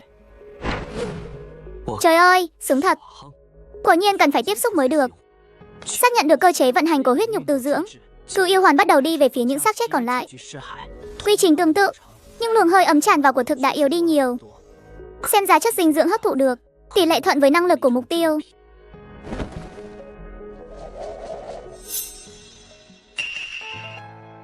Hoa mắt sao? Cái này đúng là đồ tốt. Tôi đến muộn rồi. Tôi đã bảo mà anh không chịu nghe. Có những món người ta không ăn cũng chẳng để lại cho anh đâu. Chuyện này không thể bỏ qua như vậy được. Anh dẹp đi, tôi vừa xem một quẻ xong. Tốt nhất anh đừng có chọc vào con người này. Đồ thầy bói dởm. Tôi nhất định phải đòi lại công bằng vì miếng ăn này. Mau đi thôi, giờ anh đúng là một ông tướng đấy. Tôi nhất định sẽ quay lại. Tiếng gì vậy? Ảo giác sao? Hoàn tử, mau đến đây, chúng ta phát tài rồi. Hoàn tử, đây là vật tư cậu đánh hạ được, cậu chọn trước đi. Cứ chia đều là được. Hoàn ca thật hào phóng, sau này anh chỉ đâu chúng tôi đánh đó. Tuyệt đối không lôi thôi. Bất nịnh bợ đi, trong vật tư có dụng cụ phòng thân không? Có, chắc chắn là có. Còn cả mấy món linh tinh, tôi bỏ hết vào ba cho anh rồi. Dưới ánh mắt nóng rực của đám người sống sót, vật tư được chia đều thành 6 phần, không thừa lại dù chỉ một chút. Và lúc này, sự tham lam cùng đố kỵ của đám người đó đã không còn kiểm soát được nữa, hoàn toàn bùng nổ. Sao các người có thể ích kỷ như vậy? Lấy sạch sành xanh mọi thứ rồi. Mẹ nó, các người nói cái gì, không lấy sạch chả lẽ để lại cho các người chắc? Đúng vậy, mọi người đều là nạn nhân mà. Phải chia cho chúng tôi một nửa. Lúc này khi đám người kia tới cướp đoàn xe, các người chạy còn nhanh hơn bất cứ ai. Giờ thấy hơi tiền là bu lại đòi hưởng lợi. Có biết xấu hổ không hả? Chúng tôi đâu có khả năng chiến đấu. Các người là người thức tỉnh, có năng lực thì hy sinh chút có sao đâu. Hừ, không có khả năng chiến đấu thì nên trốn đằng sau mà ăn sẵn. Nhưng thứ này là do Hoàn huynh liều mạng mới có được. Dựa vào cái gì mà đưa cho các người? Lời không thể nói như vậy được. Trong thời mạt thế, mọi người nên tương trợ lẫn nhau mới phải.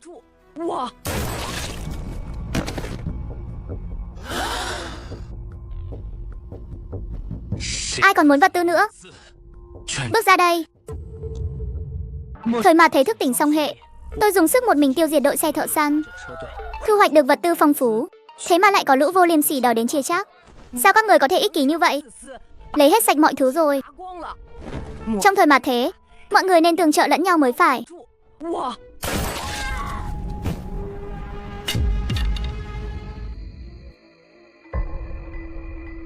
Ai còn muốn vật tư thì bước ra đây. Hừ, một lũ nhu nhược. Cút, một chữ cút như sấm bên tai, khiến đám người kinh hãi chạy về xe của mình. Vương ca, được đấy. Ra tay rất dứt khoát. Đối phó với lũ ngu ngốc chưa thấy quan tài chưa đổ lệ này, chân lý nằm trên nòng dụng cụ là hiệu quả nhất. Lời thừa thãi chỉ dành cho người đã ra đi. Vương ca nói đúng. Thu dọn một chút rồi ai nấy mang vật tư về nghỉ ngơi đi. Sáng sớm mai còn phải lên đường. Mọi người tản ra rời đi. Nhưng Cửu Yêu Hoàn vẫn chưa cử động. Lúc này ánh mắt của anh dừng lại trên một chiếc xe bán tải cách đó không xa. Nếu có thể đặt mô tô lên đó, sau này đi đường dài sẽ không phải chịu khổ vì gió dầm mưa nữa.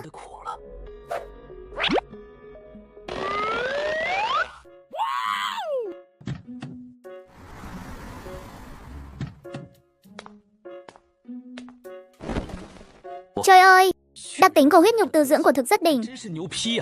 Cảm giác sức mạnh bùng nổ. Cửu Yêu Hoàn sắp xếp xong xuôi chiếc mô tô yêu quý, liền nằm vào ghế sau của xe bán tải, cảm nhận sự bao bọc của lớp vỏ sắt này, dần dần chìm vào giấc ngủ.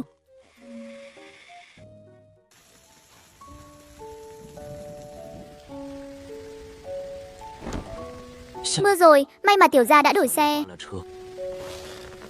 Casey, thật hy vọng cơn mưa thương tích này đừng bao giờ tạnh. Nghe tiếng mưa ngoài cửa sổ, Cửu Yêu Hoàng cảm thấy vô cùng thoải mái. Và ngay lúc này, một cảm giác nóng rực từ vị trí trái tim anh thình lình bùng phát rồi gột rửa khắp tứ chi bách hài, cuốn phái mọi ngóc ngách huyết nhục trên cơ thể. Khó chịu quá. Một phút sau, cảm giác nóng rực dần tan biến. Ngay lúc đó, trong thâm tâm Cửu Yêu Hoàng có một luồng thông tin tràn vào não bộ. Thăng hoa nhục thân bản thể thành công, vượt ngưỡng sức mạnh cơ bản, sức mạnh tăng vọt. Nhục thể thăng hoa thành công rồi sao? Sức mạnh tăng vọt đến mức độ nào nhỉ? Đang suy nghĩ, Cửu Yêu Hoàn mặc áo khoác bước xuống xe, hai chân hơi trùng xuống, đạp mạnh xuống mặt đất. Trong chớp mắt đã xuất hiện cách đó mười mấy mét. Trời ơi, sao vậy sao? Sức bật này có lẽ đã vượt ra khỏi phạm vi của con người rồi. Vương đội, nhã hứng thật đấy. Sáng sớm đã đi dạo dưới màn mưa thương tích. Hoàn huynh, không ổn rồi. Chỉ trong một đêm đã mọc ra rất nhiều quỷ dị, ở đâu cũng có. Đột nhiên xuất hiện sao? Chẳng lẽ là do cơn mưa đỏ này? 89 phần 10 là vậy. Ở đây không thể ở lâu nữa, phải lập tức lên đường. Khi nào đi? Nửa giờ nữa tôi đi thông báo cho những người khác. Cậu chuẩn bị cho tốt. Mệnh lệnh di chuyển nhanh chóng được ban xuống. Nửa giờ sau, đội xe sau khi được chỉnh đốn lại, một lần nữa bước chân vào hành trình chưa biết trước. Trời ơi, con đường phía trước bị chặn cứng rồi, chặn rồi. Vương đội, tình hình thế nào? Trên cầu có thứ gì đó. Vương đội, tôi có quỷ khí. Nó tên là cổ điêu. Có thể triệu hồi một con cốt huyền không có sức tấn công. Để đi trinh sát, tôi dò đường trước đã. Khương Nhã đặt cổ điêu lên lòng bàn tay, 托在掌心， lẩm bẩm một chuỗi âm tiết. 后 Từng luồng khí đen từ đó tuôn ra. Lát sau, một con chó săn trơ xương trắng héo 选出 xuất hiện trước mặt mọi người. Xì.切，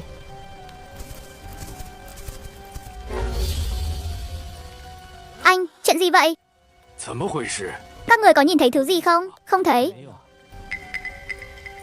Tôi thấy rồi, nhưng rất mờ nhạt. Con có thể triệu hồi nữa không? Có thể. Khương Nhã không nói nhảm, 没有废话， lại một lần nữa thổi vào cổ điêu. Khí đen cuồn cuộn. Con cốt huyền thứ hai ngưng tụ thành hình, 相信 lao về phía cây cầu đại lộ 的速度朝大桥狂 với tốc độ nhanh hơn trước.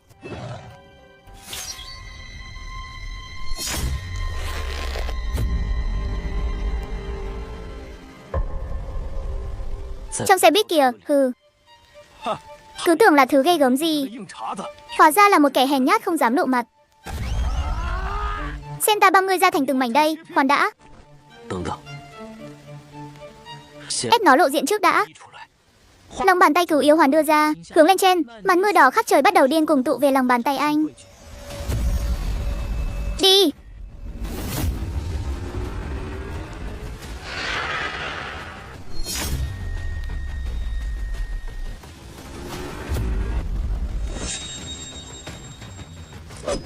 Mẹ kiếp, ta xử lý ngươi. Đừng động, nó ra rồi kìa. 他出来了， Là nhân diện trâu. Huyết nhục của các người ngửi thơm quá đi. Vậy thì để xem ai mới là con mồi. 谁才是猎物？ Mặt thế thức tỉnh song hệ, 序列 tôi đã thăng hoa nhục thể của mình thành công. 成功， Trên đường tháo chạy dưới mưa đỏ tình cờ gặp quỷ dị nhân diện trâu. 人面蛛 Huyết nhục của các người ngửi thơm thật đấy. Hừ. Vậy thì xem ai mới là con mồi đây. 谁才是猎物？ Tiểu ca này bá đạo quá nha. Nô ra thích rồi đó, giờ chỉ muốn ăn tươi nuốt sống thôi. Bớt nói nhảm đi, ta hạ sát người trước.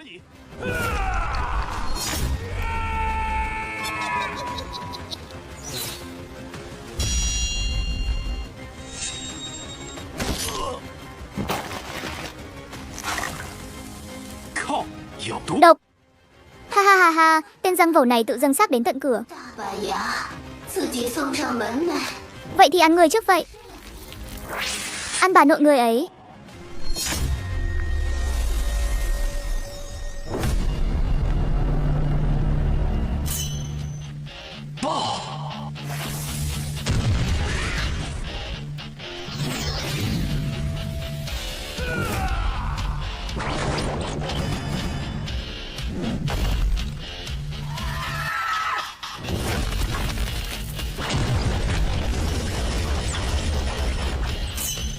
Trời ơi, Vương ca cứu mạng. 可，救命！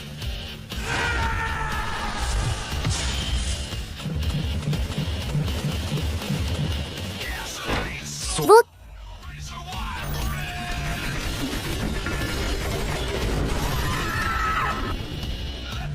Thiên kỳ, chính là lúc này.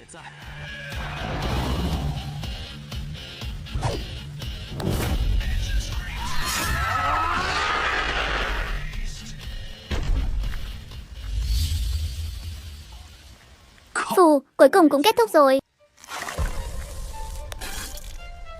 Vương ca, tôi sắp ngất rồi. 晕了！ Anh, Thiên kỳ. 天启，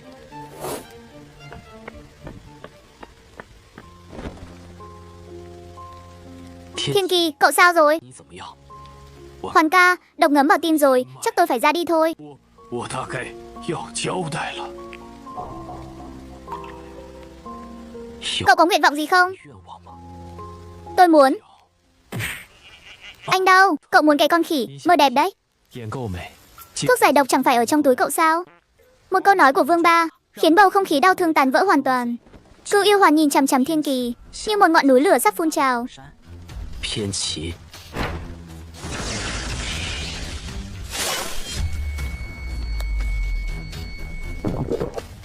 Trời ơi, chơi quá trớn rồi. Hoàn ca, tôi chỉ là đùa chút thôi. 开个玩笑。Đừng ra tay mà. Anh trai ruột ơi, đây là đồ hiếu kính anh. Có thể giải độc, có thể chữa thương. Anh tha cho tiểu đệ đi mà. Cửu yêu hoàn đón lấy bình thuốc. Một luồng thông tin tức khắc tràn vào não anh. Quỷ khí, bình thuốc của quỷ y tá, xếp hạng 9871. Năng lực, phục hồi vết thương, hóa giải tuyệt đại đa số các trạng thái tiêu cực. Đánh giá, thuốc thánh chữa thương dùng mãi không hết. Nhưng ngàn vạn lần đừng có uống hết một lần. Nếu không quỷ y tá sẽ đích thân tìm đến tận cửa, rút cạn xì dầu trong người cậu, để bổ sung vào đó. Chẳng trách tên này hôm qua còn bị đánh đến nôn ra xì dâu. Hôm nay đã sống sinh long hoạt hổ rồi. Hóa ra là giấu món đồ tốt này. Cậu nói xem, một ngày cậu không quậy là không chịu nổi hả? Làm cho Hoàn Huynh tức giận rồi kìa. Tôi chẳng phải là muốn khuấy động bầu không khí sao? Cửu yêu hoàn không để ý tới nữa, quay người đi tới bên xác của Nhân Diện Châu, cúi người đặt tay lên thân thể của nó. Giây tiếp theo, một luồng tinh hoa quỷ dị bằng bạc điên cuồng tiến vào cơ thể anh. Chỉ trong ngắn ngủi 2 giây, xác chết căng phòng của Nhân Diện Châu đã biến thành một cái vỏ khô héo. Lần này lại không rơi ra nguyên liệu quỷ dị nào sao? Quay lại thôi. Cửu yêu hoàn, cậu thu thập những xác chết quỷ dị này làm gì? Để ăn sao? Cậu ta thế mà lại ăn quỷ dị. Cửu yêu hoàn không quan tâm đến ánh mắt của họ, đi thẳng về phía xe của mình, vứt phần tàn dư của Nhân Diện Châu vào trong xe, trực tiếp hiến tế quỷ dị Nhân Diện Châu. Nâng cấp ác linh cơ. Sao? Nguyên liệu hiến tế không đủ, không thể nâng cấp. Nguyên liệu quỷ dị cần cho lần nâng cấp thứ 2 đã tăng lên rồi. Hay là do tôi đã hút đi phần tinh hoa nhất của quỷ dị mất rồi? Anh, đường còn dài lắm. Mưa đỏ vẫn đang rơi trên cầu vượt. Những người sống sót khác đang dọn dẹp vật cản phía trước. Mà bụng của Cửu yêu hoàn lại réo lên không đúng lúc chút nào. Đói quá.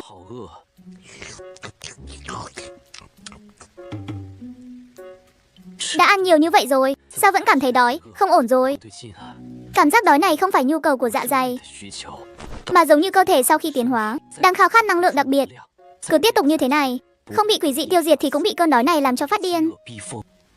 Hesi, thật là khổ sở mà. Mặt cầu đã dọn dẹp xong, chuẩn bị xuất phát. Hoàn Huynh, cậu dẫn đường đi được. Đội xe lại gầm vang khởi động.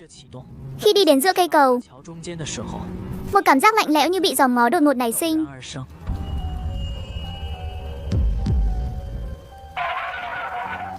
Xe đâu rồi?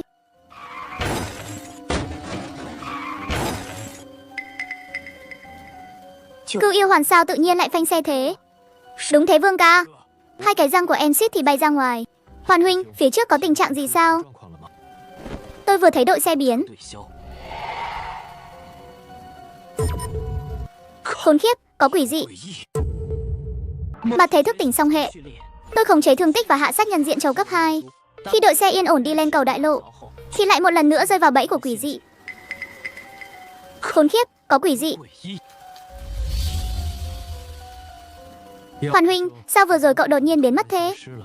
Tôi cho mắt nhìn xe của cậu không cánh mà bay. Các anh vừa rồi cũng như thế. Vương đội, dùng năng lực của anh hỏi thử xem cây cầu này có gì đó không ổn. Được.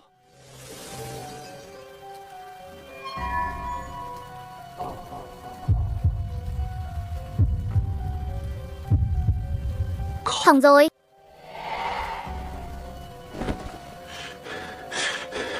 Không được, năng lực của tôi mất hiệu lực rồi. Tôi với cây cầu, với biển cả, với bất cứ thứ gì cũng không thể giao tiếp được. Giống như thế giới này đã từ chối tôi vậy. Si quân của tôi cũng biến mất rồi. Của tôi cũng vậy, của tôi cũng thế. Tôi không biến thành sở hình nhân được. Chuyện quái gì thế này?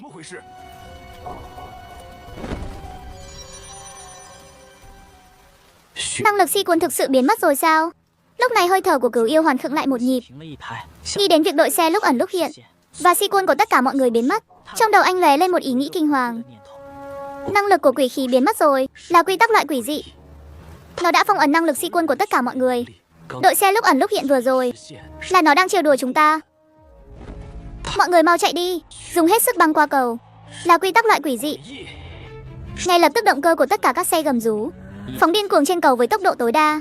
Trong làn sương mù, bóng dáng đội xe liên tục biến mất, tần suất xuất hiện ngày càng nhanh hơn, như sự vùng vẫy cuối cùng của điện tâm đồ, cho đến cuối cùng hoàn toàn biến mất. Biến mất rồi, Bọn họ hoàn toàn biến mất rồi. Mẹ kiếp, nhất định phải xông ra ngoài. Không thể mất mạng ở cái nơi quỷ quái này được.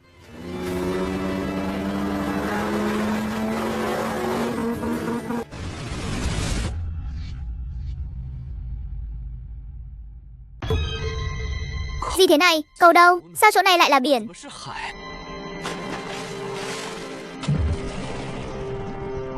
Kích hoạt hình thái ác linh. 开启， Vù một tiếng, chiếc mô tô đột nhiên rung chuyển, xuất hiện đầu lâu. Trong hốc mắt bùng lên hai ngọn lửa. Một luồng động lực cuồng bạo thình lình bộc phát.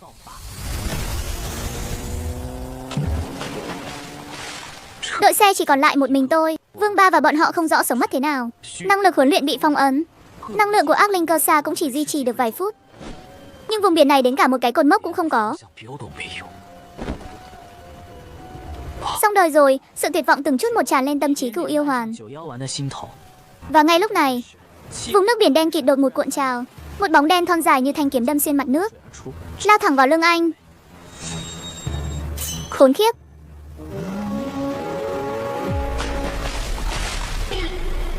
Cái quái gì vậy? Lời còn chưa dứt, ngay phía dưới một cái xúc tu thô trắng hơn, 触手如 không sợ gì lao vút lên như mãng xà, nhắm thẳng vào gầm xe mô tô mà tới. 还来。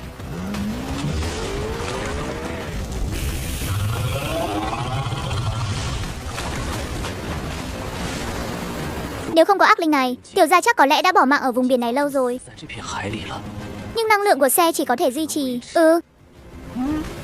Trời đất ơi, cơn mưa thương tích này lại trở thành nguồn động lực cho ác linh cơ xa. 动力源， Vậy chẳng phải nói chỉ cần mưa này không tạnh 血雨不停。 thì tôi có thể chạy mãi sao? Ha ha ha ha. Lũ rùa rụt cổ không dám lộ mặt kia, cứ tiếp tục đuổi theo tôi đi. Trong mắt cửu yêu hoàn lóe lên sự phấn khích tột độ, tay ga vặn hết cỡ không còn gì phải lo lắng nữa. 后顾之忧 Lúc này bên cạnh anh mấy cái xúc tu lại tấn công tới. 再次袭来。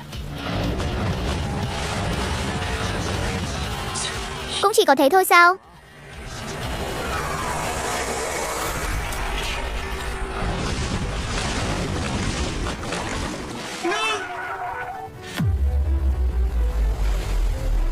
Căng rồi. 完蛋了！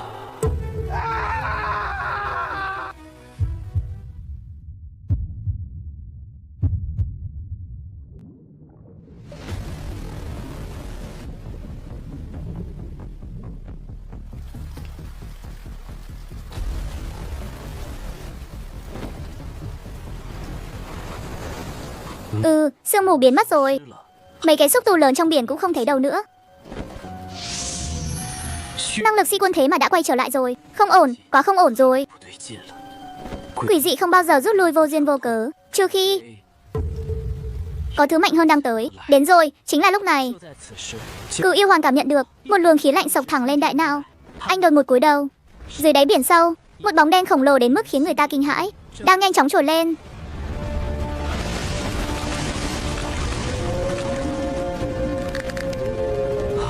Màng nhĩ sắp nổ tung rồi.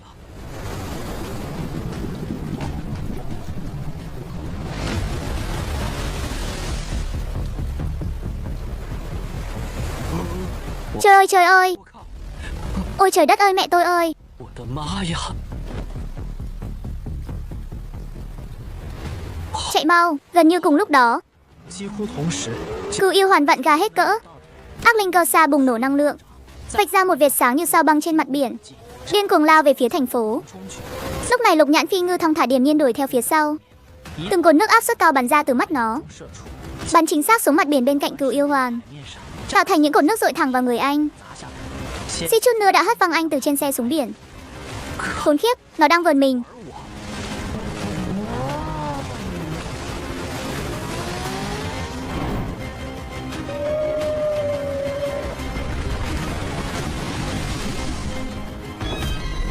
我靠啊！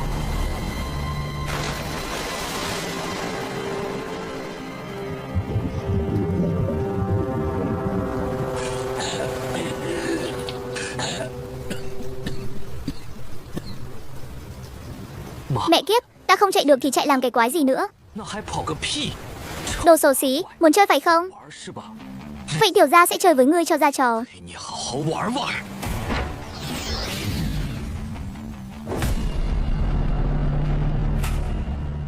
Mà thế thức tỉnh xong hệ, Dưới sự hỗ trợ của ác linh cơ xa, tôi đã thoát khỏi sự truy đuổi của lũ súc sinh quỷ dị. Vào thời khắc then chốt, bá chủ biển sâu lộ diện, ép tôi phải vui đùa với nó giữa biển khơi. Mẹ kiếp, đồ xấu xí muốn chơi phải không? 想玩是吧？ Vậy tiểu gia sẽ chơi với ngươi cho ra trò. 陪你好好玩玩。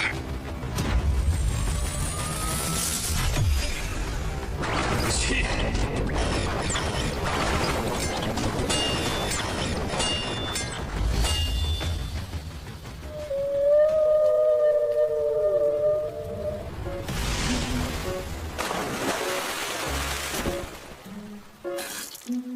Mẹ kiếp nó chứ.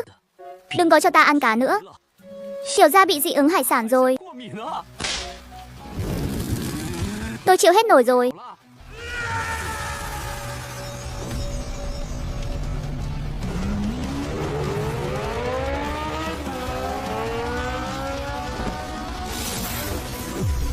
Cút đi cho lão tử.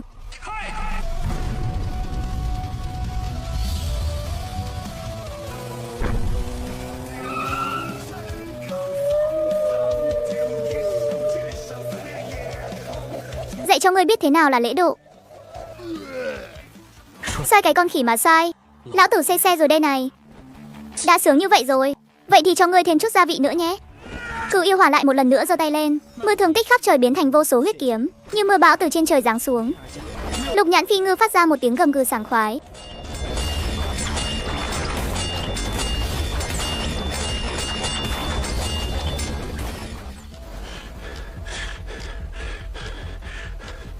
Tôi lại luôn, sao cảm giác mình không phải đang liều mạng, 拼命， mà giống như đang tắm cho một con bá chủ biển sâu vậy. 霸主搓澡。 Vẻ mặt cửu yêu hoàn đầy sự tuyệt vọng, mà lúc này lục nhãn phi ngư đột một kêu dài. Một chiếc vảy dài nửa mét 半米长的鳞片从 từ trên lưng nó lặng lẽ rơi ra, từ từ trôi nổi đến trước mặt cửu yêu hoàn. Tặng cho tôi sao?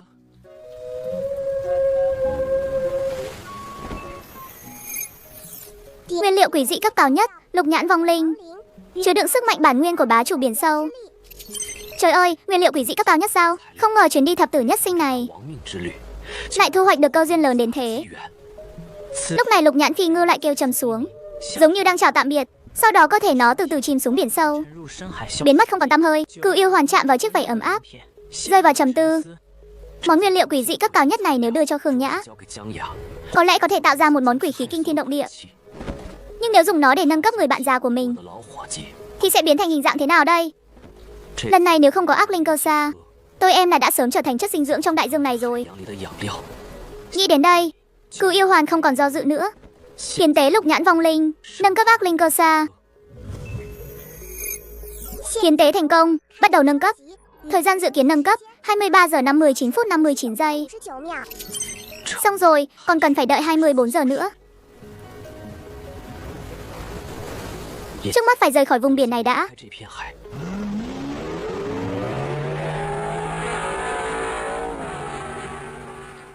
20 phút sau, lốc xe mô tô cuối cùng cũng nghiến lên mặt đất vững chãi.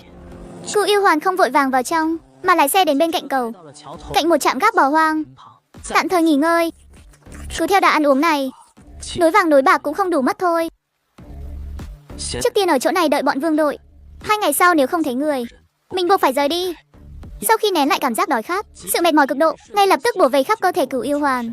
Anh chẳng buồn dọn dẹp nữa, cứ thế cuộn tròn nằm trên nền 11 măng lạnh giá, 地上， chìm vào giấc mộng.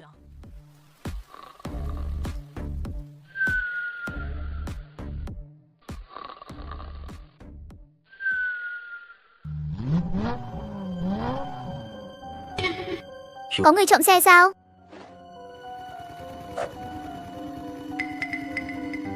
Lạ thật, rõ ràng chìa khóa đang ở trên người mình mà. Sao nó có thể nổ máy được? Ngay lúc cửu yêu hoàn còn đang thắc mắc, đèn pha phía trước của xe mô tô đột ngột bật sáng, chiếu chính xác vào bóng tối không xa. 阴影中， Một bóng người đen kịt cao lớn, 人影 bị ánh sáng rọi cho không còn chỗ trốn. 虎 Vô ưu giả, loại quỷ dị này tuy bản thể yếu ớt, 本体脆弱， nhưng chuyên thu hoạch linh hồn khi người khác đang ngủ say. 灵魂 Đúng là loại nham hiểm gian xảo.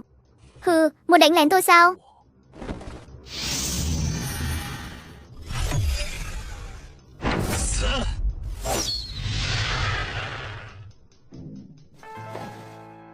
Nếu không phải nhờ mày, tiểu gia đêm nay đã ra đi rồi. 屁了， Nhưng mà một chiếc xe sao lại có thể cảnh báo cho mình được nhỉ? 怎么能够给我预警呢？ Chẳng lẽ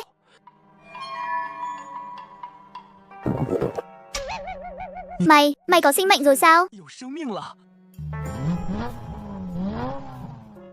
Trời ơi, ha ha ha ha. Tốt, anh em tốt. 兄弟， Hôm nay mày đã cứu tao 2 lần rồi. Ha ha ha.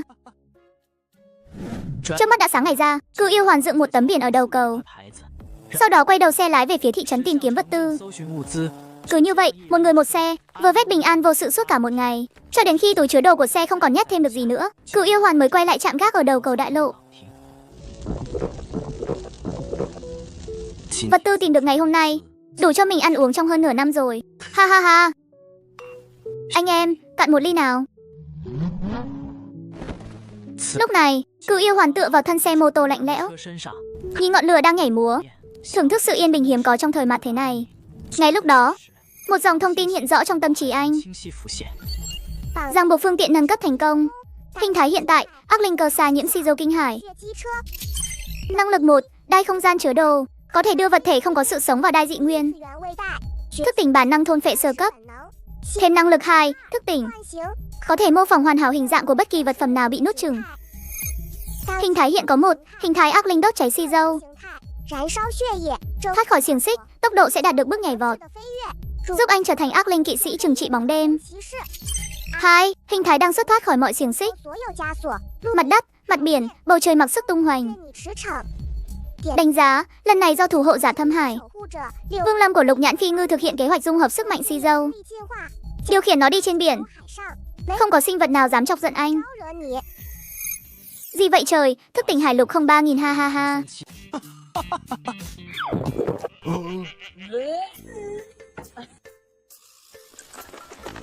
Này, mẹ nó.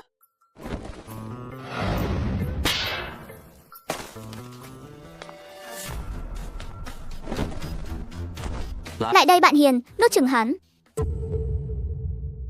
Mặt thế thức tỉnh xong si cuôn, tôi đã làm thợ kỳ lưng suốt 80 ngày, đổi lấy nguyên liệu quỷ dị đỉnh cấp. Sau khi tiến hóa ác linh cơ xa, nhận được năng lực thôn phệ thức tỉnh. Lại đây bạn hiền, nuốt chửng hắn. Thử năng lực thôn phệ thức tỉnh của ngươi xem. Ác linh cơ xa phát ra một tiếng gầm vang, đầu xe mở ra hút quỷ dị hắc khí vào trong. Á hắc ô, gì vậy trời? 我靠！有 Xịn thế, giống y đúc luôn. Cơ thể này cũng xấu quá đi. Đại ca, anh chắc chắn thứ này là chim chứ?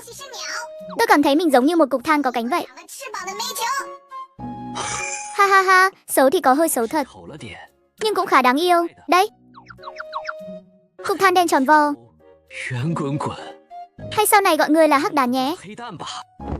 Người ta không muốn đâu, cái tên này ngốc quá hà. Có con chim đàng hoàng nào tên là hắc đán chứ? Vậy gọi là cục than đen. Thôi bỏ đi, thà gọi là hắc đán còn hơn. Trình độ đặt tên của anh còn thối hơn phân chim nữa. Hey. Hey đại ca, mùi trong miệng anh đã tan hết chưa? 你他妈！ Anh hắc đán sai rồi, hắc đán không dám nữa đâu. Cái thứ nhỏ bé ngươi vừa nuốt có năng lực đặc biệt gì không? 能力吗？ Năng lực đặc biệt sao? Hừ, thứ nhỏ bé này là một con quỷ đó, xếp hạng bét trong đám quỷ dị. Chẳng có bản sự gì, lại còn thích làm người ta buồn nôn. Ví dụ như cái cục trong miệng anh ấy.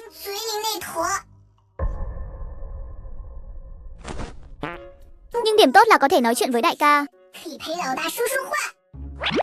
Đại ca hãy nghĩ xem, trong thời mạt thế này, một con chim biết nói là vật cực kỳ hiếm thấy đấy.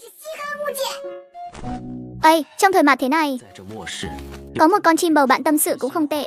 也还不错。 Hắc đán, ngươi nói xem nhóm Vương Ba có thể sống sót trở về không? 能活着回来吗？ Lời họ chưa nói hết, 话没说完，枪 trên mặt cầu vang lên tiếng động cơ gầm rú. 声接 Tiếp đó là vài luồng ánh sáng xé toạc màn đêm. Cự yêu hoàn đứng dậy đề phòng. Khi anh nhìn rõ chiếc xe tải dẫn đầu, 房车时， lúc này mới thả lòng người. Là nhóm Vương Ba. Này Vương đội, đằng này. 这边 Là Hoàn huynh. 妖丸兄， Vậy người trong đoàn xe này lại là ai? 又是谁？ Vương đội, sao lại dừng rồi? Wow. Gì vậy trời, đại ca? Sao lại có hai đại ca thế này? Vương đội, vẫn khỏe chứ? 还无恙啊！ Đừng lại gần. Ngươi là ai? 是谁？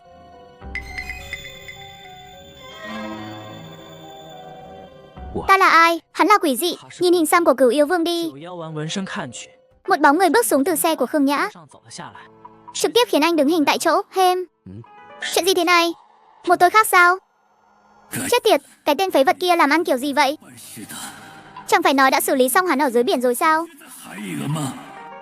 Hoàn huynh, anh nói hắn là quỷ dị sao Vương đội? 王队， Không cần kinh ngạc quá mức.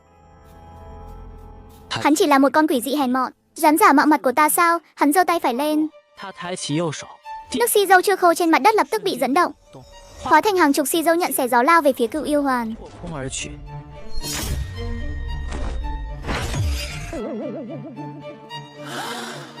Hắn vậy mà cũng có thể điều khiển mưa xi dâu sao? Rốt cuộc ai mới là thật đây? 是真的。 Ồ, bắt chước năng lực của ta sao? Hừ, điều sai lầm nhất là người chọn gương mặt của ta. Bởi vì gương mặt này chỉ có thể mọc trên người ta mà thôi.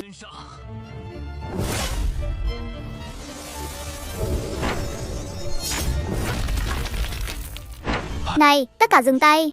Dù ai trong hai người là Cửu Yêu Hoàn thì hãy trả lời tôi một câu hỏi trước đã. Trước đó chúng tôi đã xác minh năng lực của tất cả sĩ quân già đều đã biến mất. Tại sao hai người bây giờ lại có thể dùng năng lực?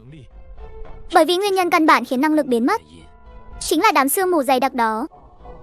Tôi không ở trong đó nên đương nhiên không bị cản trở. 受干扰， Còn hắn, khó nói lắm. 难说。 Vậy còn ngươi? Không, tôi cũng không biết. Vừa rồi đột nhiên có thể dùng được rồi. 突然就可以使用了。 Vương đội, anh nghĩ xem. Tôi luôn đi cùng mọi người mà. 在一起的 Anh có thể hỏi nhóm Khương Nhã. Tôi chưa từng rời đi phút nào. Hắn mới là kẻ xuất hiện sau. 无限的， Điểm này chúng tôi có thể làm chứng. 可以作证。 Nhưng Vương đội, anh xem. 王队，你看，将 Khương Nhã có thể làm chứng. Tôi mới là thật. 真的。 Hắn là giả đó. Vậy ngươi nói cho ta biết, ngày hôm qua tại sao ngươi lại bỏ lại chiếc mô tô của mình? Đó chẳng phải thứ quan trọng nhất của ngươi sao? Đúng vậy anh Vương, chiếc mô tô đó quý như bảo bối, sao bỗng nhiên lại không cần nữa? Tôi là vì Khương Nhã, 江雅， vì Tiểu Vũ và mọi người. Tôi muốn ngồi cùng xe với họ, để bảo vệ họ, dùng mạng sống của mình để che chở họ.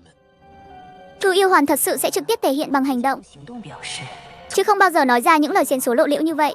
Hắn có quá nhiều điểm nghi vấn. Chị Khương Nhã, hắn có vấn đề. 他有问题。 江 Khương Nhã nhìn về phía Vương Ba, Vi Vi lắc đầu tỏ ý nghi hoặc. Mà lúc này, trong lòng Vương Ba cũng đã gieo xuống hạt giống nghi ngờ. 怀疑的种子。 Vậy của anh thì sao? Hắc Đán, ngươi đến nói cho họ biết 他们 tại sao ta lại quý chiếc xe này như vậy, và tại sao không nỡ đổi ngươi đi. 掉。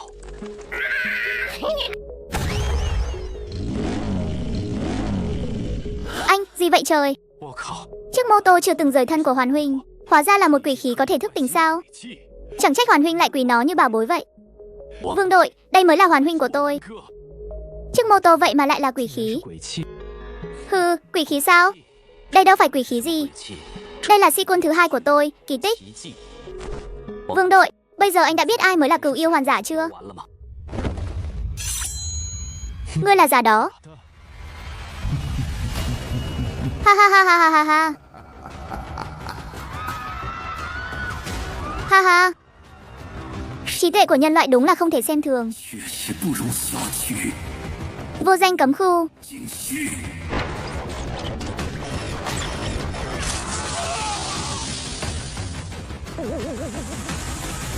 Tất cả quay lại đây cho ta.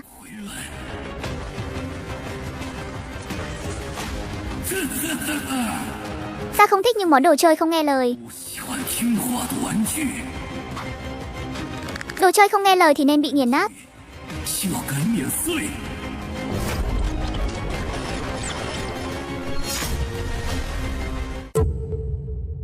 Mặt thấy thức tỉnh xong si quân, tôi điều khiển hắc đàn biến hình thành ác linh cơ xa, 机车 vách chân cho hề của quỷ dị cấm khu, khiến hắn thẹn quá hóa giận. Đồ chơi không nghe lời thì nên bị nghiền nát. 就该碾碎。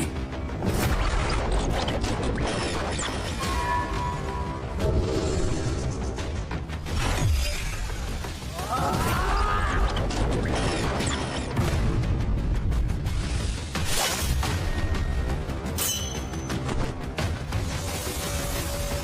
lên.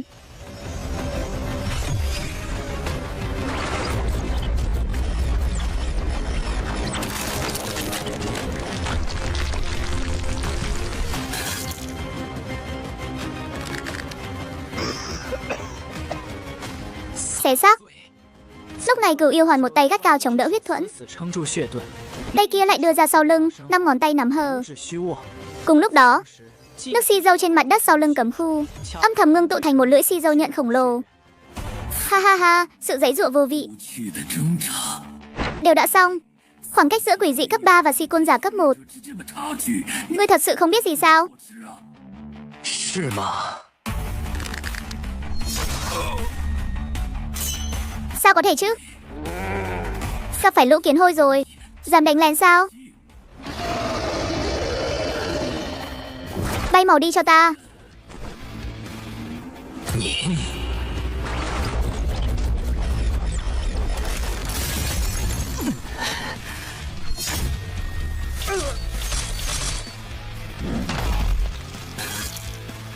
Đại ca. 爬出！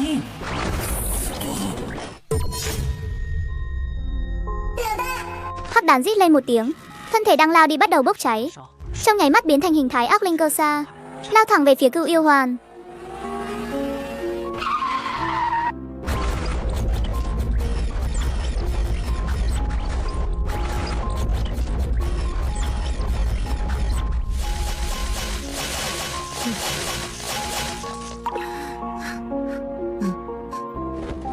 Hắc đán,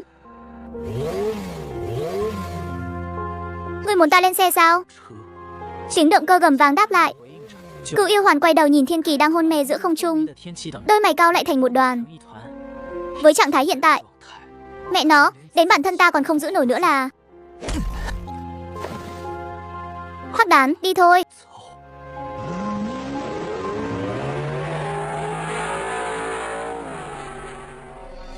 Lưu Kiến Hôi giờ bẩn còn muốn trốn sao?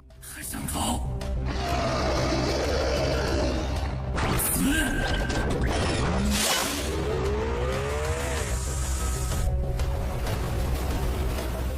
Hắc đàn, chúng ta cược một ván nào.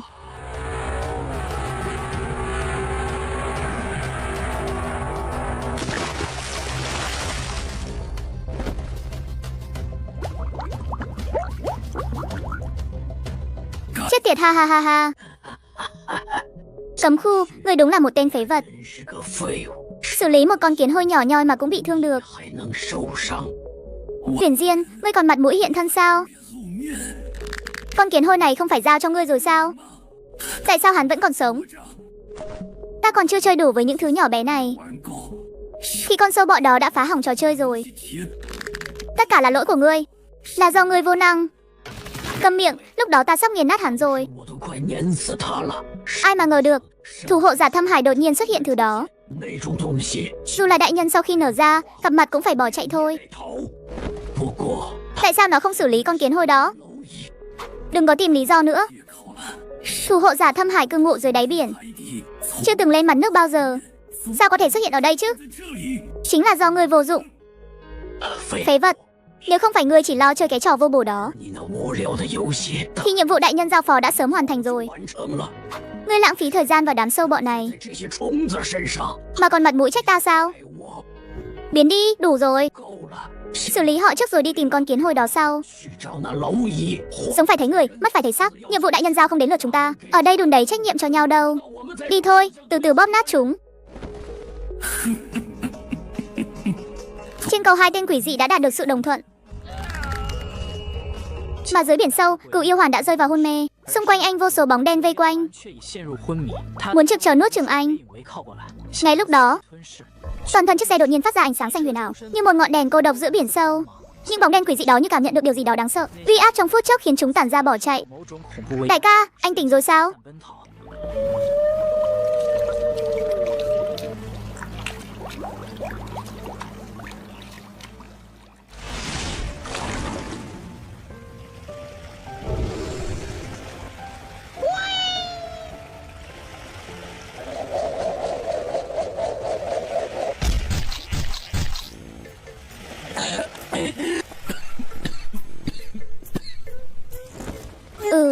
nữa bị người đập mất rồi. Đại Phi Ngư, 差点被你锤死。 cảm ơn vì đã cứu chúng tôi. Bạn Hiền, có thể giúp tôi đập chết con ruồi đó không?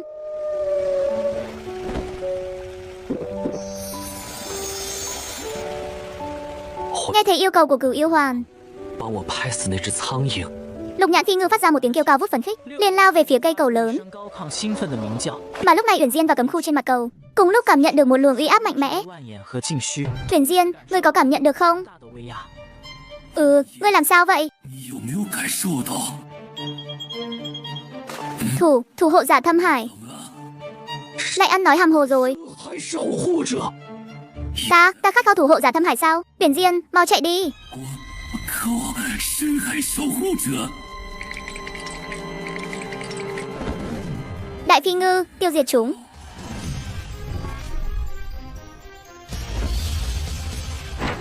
Mặt thế thức tỉnh song si quân. Tôi dốc toàn lực đối kháng với quỷ dị cấp 3, nhưng vì năng lực quá chênh lệch, bị thương nặng rơi xuống biển sâu. Độc Lục Nhãn Phi Ngư cứu mạng rồi quay lại báo thù. Đại Phi Ngư, tiêu diệt chúng. 返回复仇。 Chạy thoát rồi, nó không đuổi theo nữa.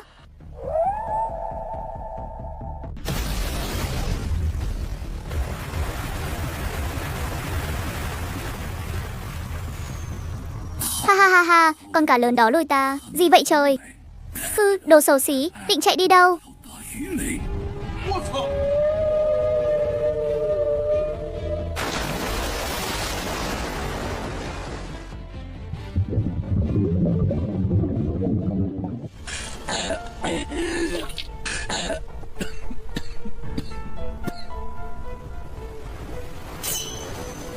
Đủ rồi, ngươi cậy cá bắt nạt quỷ, ta liều mạng với ngươi luôn.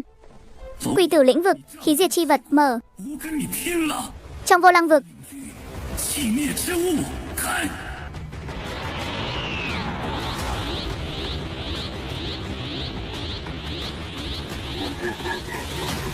tất cả năng lực đều sẽ bị trấn áp. Dù có thủ hộ giả thâm hại ở đây, ta cũng phải kéo con kiến hôi này xuống địa ngục. Thứ 5, 你这蝼蚁下地狱！ ngươi. Các người quá bắt nạt kẻ yếu rồi đó.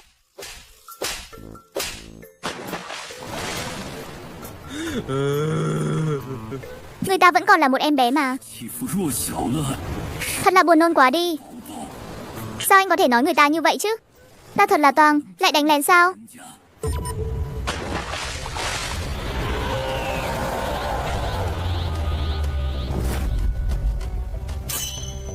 Ngay lúc đó, một tiếng kêu dài đột nhiên vang dội. Lục Nhãn Phi Ngư há cái miệng rộng đầy răng nhọn, nhảy vọt lên, nuốt chừng hàng vạn băng chùy và cấm khu vào trong bụng trong nháy mắt. Thật là kinh khủng. 将禁区瞬间吞入腹中。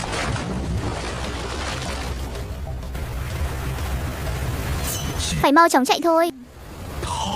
Anh, gì vậy trời? Nuốt luôn rồi sao? Giỏi quá, giỏi quá. Đại Phi Ngư, hâm luôn con mực tạp nham đó đi. Gì vậy trời? Còn có thể như vậy sao? Gì vậy trời? Thứ này là cái gì thế? 还能这样？ Ta sẽ không tha cho các người đâu.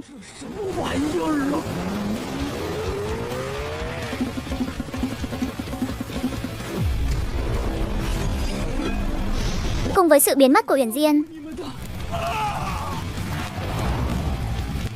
mặt biển đã khôi phục lại sự bình yên như trước. Lục Nhãn Phi Ngư kêu lên một tiếng, dùng một luồng sức mạnh vô hình nhẹ nhàng đã cứu yêu hoàn và hắc đán trở lại mặt cầu, sau đó liền từ từ chìm xuống biển sâu. 到桥面上后， Đi rồi sao? 沉入深海。 Cảm ơn bạn, Đại Phi Ngư. Hai con quỷ dị này mạnh một cách bất thường. Nếu không phải Đại Phi Ngư được tiếng gầm của hắc đàn đánh thức, thì đoàn xe hôm nay đã bị tiêu diệt sạch tối rồi. 唤醒。 Khoan huynh, kể từ hôm nay anh chính là vị thần của em. Cút xuống đi, ha ha ha. 从今天开始，你就是我的神。 Khoan huynh, hôm nay đa tạ anh.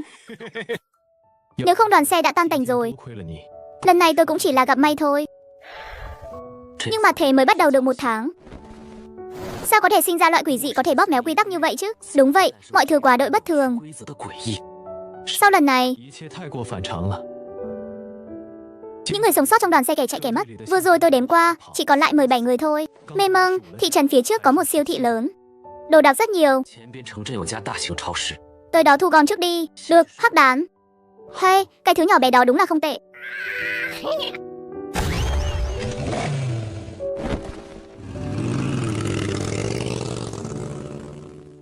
Đừng có cười ngốc nữa, đi thôi. 不错， Đoàn xe gầm vang lên 走 đường. 了。 Rất nhanh đã đến siêu thị mà Cửu Yêu Hoàn nói. Những người sống sót ùa lên. 九妖丸所说的超市， Chưa đầy 2 tiếng đồng hồ, 上 siêu thị rộng lớn đã bị chia cắt sạch sẽ. Vương đội, tiếp theo chúng ta đi đâu? Đích đến tiếp theo của chúng ta là làng Nam Đoàn. Theo tin tức tôi nhận được, 基地是南团村， từng có một người thức tỉnh tên là Bách Hiểu Sinh. Ở ngôi làng đó, 序列名为白晓生的存在。 đã để lại manh mối về nguồn gốc của quỷ dị. Bách Hiểu Sinh, si quân phụ trách tình báo sao? Có thể nói như vậy. 负责情报的序列。 Bách Hiểu Sinh còn được gọi là toàn chức giả. Si quân này không có lực chiến trực diện, 者 nhưng lại có ký ức và sự thấu thị gần như bản năng đối với mọi thông tin trên thế gian này. Nếu đã như vậy thì lên đường thôi. 能的记忆和洞察， Muộn quá rồi. 那就动身吧。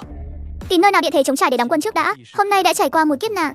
Hãy để họ bình tâm lại chút đã. Được rồi, đoàn xe lại lên 注 đường. 意一下。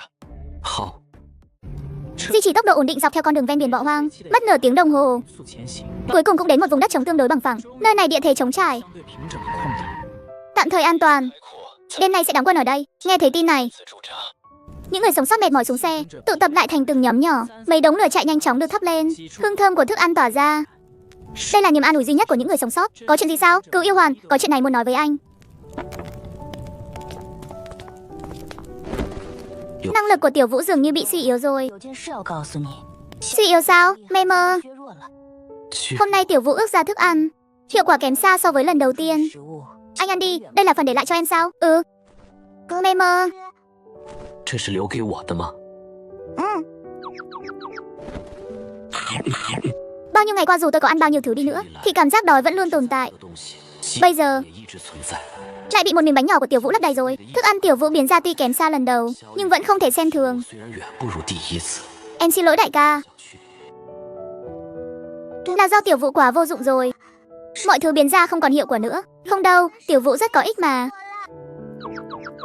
Anh rất cần đồ ăn của em. 很有用。 Thật không à? Ừ. 食物， Sau này ngày nào Tiểu Vũ cũng gửi bánh cho anh ăn nhé. Có được không? 每 Được chứ? 给哥哥送糕点吃。 Anh hoàn tử. Hôm nay em đã gặp một cơn ác mộng. Ác mộng sao? Em mơ thấy chúng ta đi đến một ngôi làng. Trong làng không có một bóng người nào cả. 我梦到我们去了一个村子， Nhưng mà 一个人都没有。 trước cửa mỗi nhà đều treo những chiếc đèn lồng màu đỏ. Những chiếc đèn lồng đó 户的门口都挂着红色的灯笼。 đều đang nhìn chúng ta cười đó ạ. Sau đó chúng ta mất rất nhiều người. Cái giá si quân của Tiểu Vũ là cả đời không nghỉ. 好多人， 想， Giấc mơ này lẽ nào là khởi đầu của cái giá phải trả sao? Tiểu Vũ đừng sợ. 难道是代价的开始吗？ Bất kể có chuyện gì, anh cũng sẽ cố gắng hết sức để bảo vệ mọi người. Ha ha ha, làm ra quỷ khí rồi nè. Vất vả cho cô rồi. 给鬼气做出来了。 Cửu Yêu Hoàn đón lấy quỷ khí, khoảnh khắc nó rơi vào lòng bàn tay. Một luồng thông tin tràn vào não anh. 瞬间， Quỷ khí, kính chi giới, xếp hạng 9257. Năng lực, xuyên thấu hình chiếu. 排名9257， Có thể khiến anh tiến vào hình phản chiếu của bản thân trong chốc lát. Để thực hiện việc ẩn nấp, 进入自身的倒影之中。 lưu ý, khi hình phản chiếu vỡ tan cũng là lúc anh bị lạc lối. Hãy bảo vệ tốt nơi ẩn náu của mình. 即是你迷失之刻。 Nếu không anh sẽ vĩnh viễn không thể trở về được nữa. Gì vậy trời, có thể ẩn nấp, có thể xuyên thấu sao? Lá bài tẩy bảo mạng này đến thật đúng lúc. 能穿梭，这 Sau khi thức tỉnh, tôi mượn sức lục nhãn phi ngư tiêu diệt.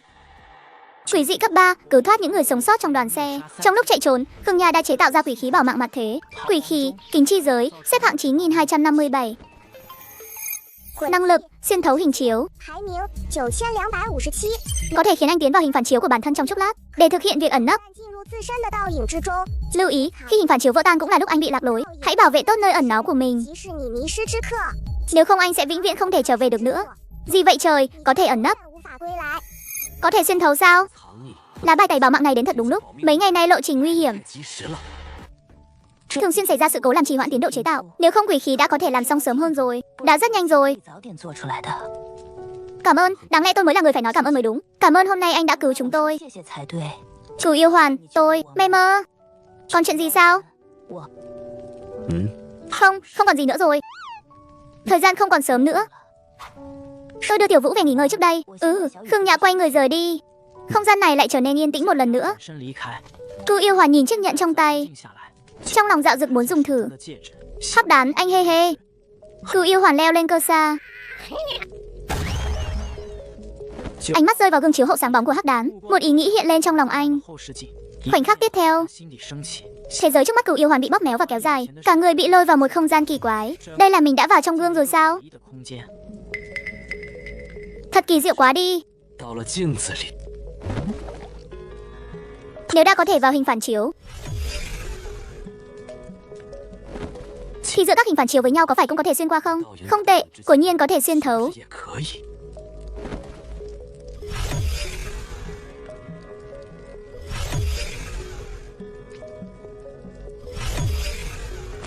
Đúng là một món thần khí bảo mạng hoàn hảo. Nếu còn cho nó thăng hoa thêm một chút nữa thì chẳng phải còn xịn sò hơn sao? Nghĩ đến đây, 更牛批。 Cửu Yêu Hoàn tiện tay nhổ một sợi lông chân đưa lên trước mắt. Hiến tế lông chân thăng hoa kính chi giới. Hiến tế thành công. 升华镜之界， Lông chân thành nhất. Kính chi giới đang trong quá trình thăng hoa. Dự kiến mất 24 giờ. Xong rồi, khóe miệng Cửu Yêu Hoàn nhếch lên. Đeo chiếc nhẫn vào tay. Sau đó liền ngã lưng trên thân cơ xa ngủ thiếp đi. Đêm nay ngủ đúng là an lành thật đấy.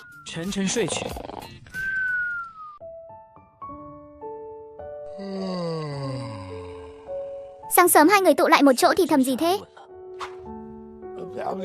Gì vậy trời, anh Vương, sáng sớm ra định hù quỷ sao?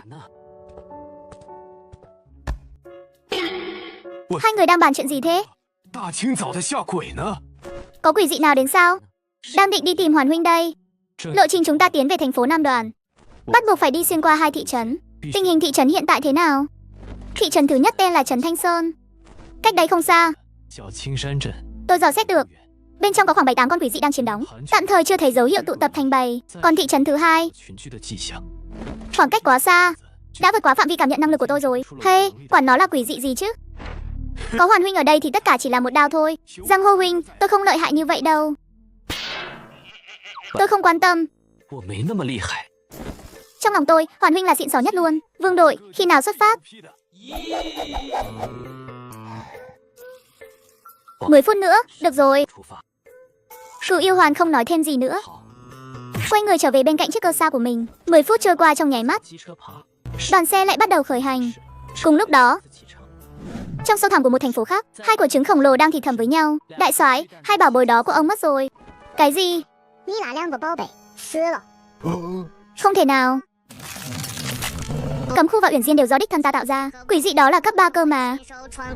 Chỉ là một nhân loại si cuốn cấp một hèn mọn thôi. Sao có thể chứ? Ây, ta đã nói rồi, bảo ông đừng có dễ dàng chọc giận tên nhân loại đó mà. Ông đang nói nhảm gì vậy? Chỉ là một con sâu bọ thôi mà. Cứ chờ xem vật tạo tác hoàn hảo nhất của ta sắp sửa hoàn thành rồi đây. Đến lúc đó, ta sẽ khiến hắn phải hối hận vì đã tồn tại. Đến lúc đó tôi sẽ cho hắn biết hậu quả của việc đắc tội tôi. Ha ha ha.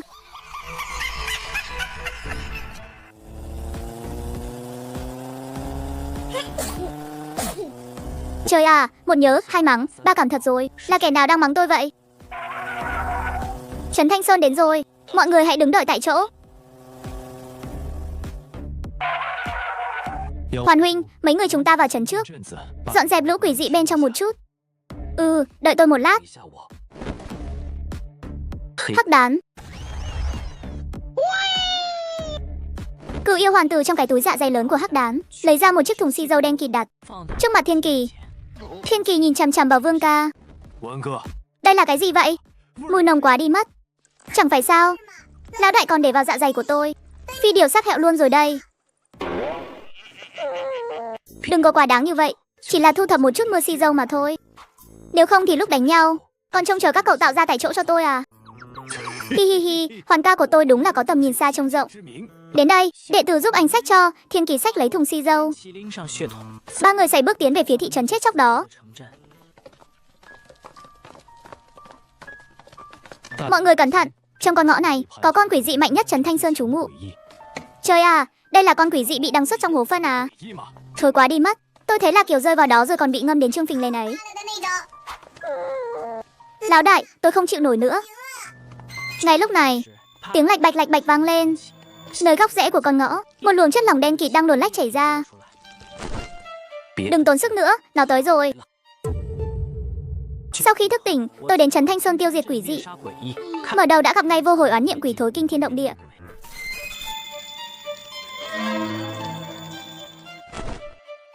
Nó tới rồi, Thiên Kỳ, thùng xì dâu tới đây. 血统来了。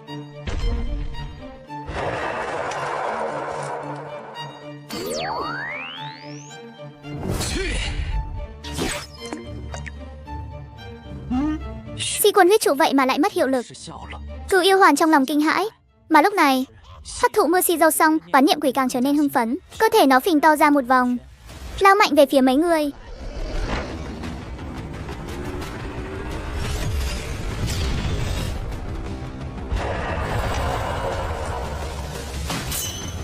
Không xong rồi, lùi lại.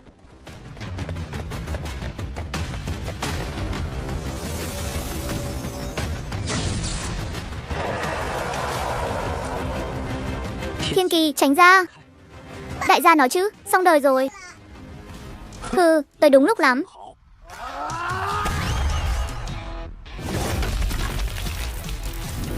Cho lão tử bay màu đi.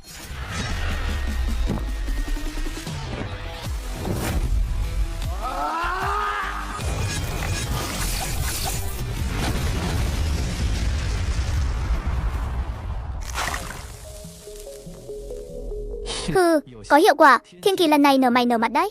Chứ còn gì nữa, lão tử chính là sở hình nhân của tội ác. 行人， Những kẻ dơ bẩn bám đầy bùn nhầy, chuyên gia xử lý. Vương ca mau khen tôi đi.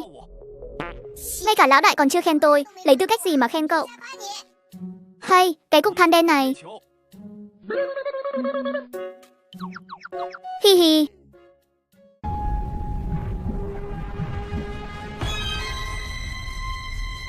Thiên Kỳ, cẩn thận.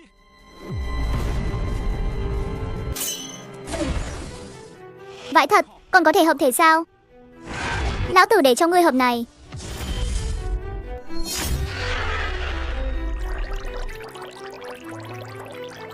Tôi còn không tin đấy.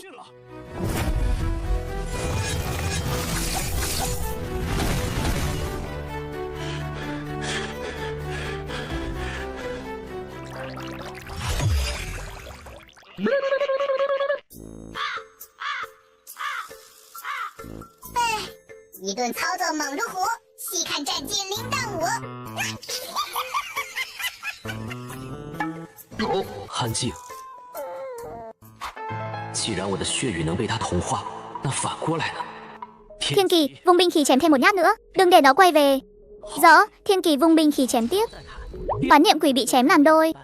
Cùng lúc đó, một luồng mưa xi dâu nồng đậm từ trong thùng cuồng bạo lao ra, tràn vào một nửa trong số đó một cách thô bạo, nhuộm đỏ hoàn toàn bãi chất lỏng màu đen đó. Hừ, quả nhiên là được. 可以。 Thiên Kỳ, tiếp tục đi. Vương ca, anh nhìn cho kỹ đây, Thiên Kỳ. 大落天气化 Hóa thân thành cơn lốc sát phạt đen kịt, xoay về phía oán niệm quỷ. Mỗi khi anh ta chém rơi một phần tổ chức quỷ dị, cửu yêu hoàn liền lập tức tung bùn xi dâu ra, dùng hết sức bình sinh để đồng hóa nó. Cứ như vậy, dưới từng nhát xử lý, 持下， cơ thể oán niệm quỷ không ngừng thu nhỏ lại, cho đến khi hoàn toàn biến mất. Vương ca, rơi ra vật liệu quỷ dị rồi này. Thu dọn trước đi, rõ. 好嘞。 Ha ha ha, Vương ca, anh thấy nhát này của em có ngầu không? 这刀帅吗？ À, nhát này ngầu đét luôn. Ngầu đến rơi rụng cả răng luôn. Con chim thối kia, tránh ra, tôi muốn được hoàn ca khen cơ, hừ. Lão đại, chúng ta mau đi dọn dẹp lũ quỷ dị khác thôi, sớm chút, tối nay nghỉ ngơi sớm, hắc đán mệt quá đi. Hay lắm, cái đồ cục than đen trà xanh này. 黑煤球。 Tôi hì hì hì.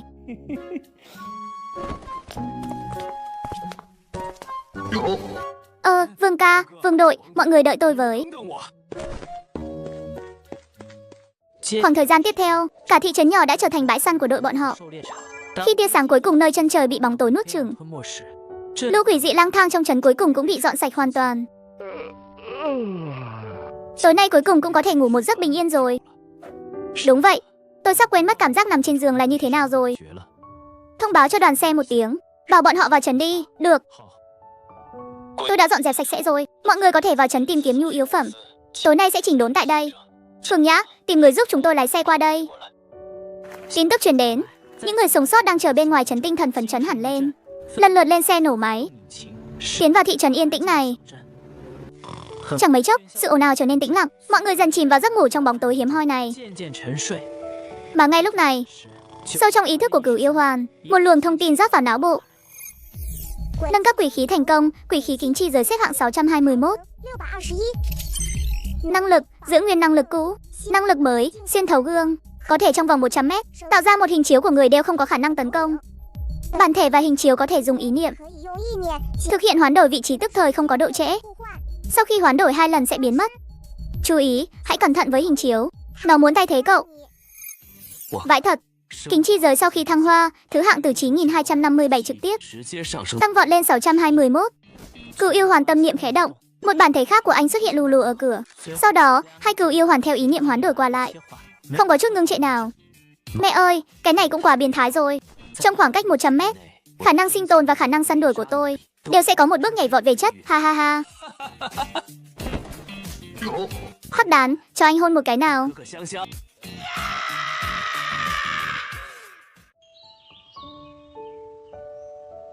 Mọi người chuẩn bị một chút, một tiếng sau tập hợp xuất phát.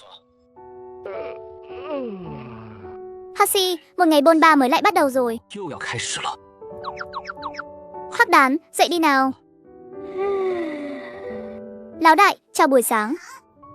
Ngoan, dậy đi cùng anh vào trấn tìm một chiếc xe nào. Hi hi.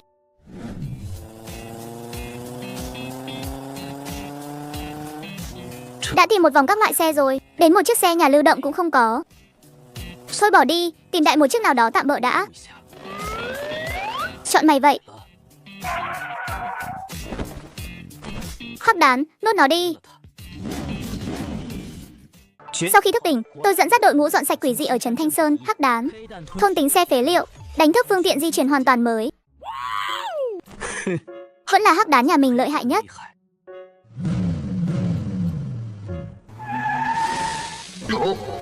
Trời à, còn có thể tự động lái sao?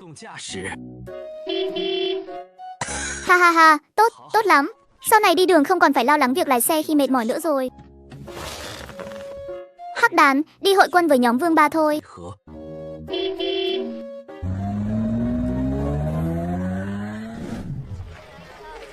Vương đội, đã thông báo hết chưa? Sao lại ít người như vậy? Chỉ có bấy nhiêu đây người là tự nguyện đi cùng chúng ta. Những người sống sót khác chọn ở lại đây. Ở lại đây sao? Chỉ dựa vào những người bình thường như họ. Hashi, cứ mặc kệ họ đi. Quỷ dị trong trấn đều đã được giải quyết. Vật tư ở đây cũng đủ cho họ sống an nhàn một thời gian. Chúng ta không quản nổi những người chọn cách ra đi thanh thản đó. Hoàn Huỳnh vẫn chưa ngủ dậy sao? Lúc đi tôi thấy Hoàn ca lái xe ra ngoài rồi. Có phải anh ấy? Chẳng lẽ Hoàn Huỳnh cũng không từ mà biệt sao? Vừa dứt lời, một chiếc xúc màu đen lao tới vù vù. Một cú vẩy đuôi đẹp mắt dừng vững vàng trước mặt mọi người.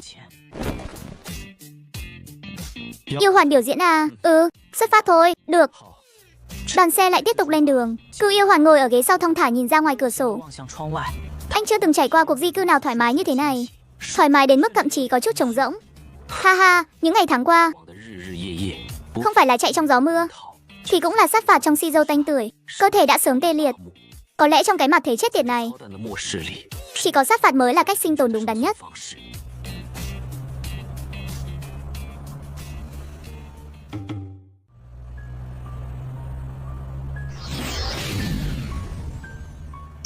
Phía trước có một đoàn xe của những người sống sót. Chuyện gì thế này? Tôi không thể giao tiếp được với chiếc xúc đó của Hoàn Huỳnh. Rõ ràng năng lực Sikun vẫn bình thường mà. Chẳng lẽ xe của Hoàn Huỳnh đã sống lại rồi sao?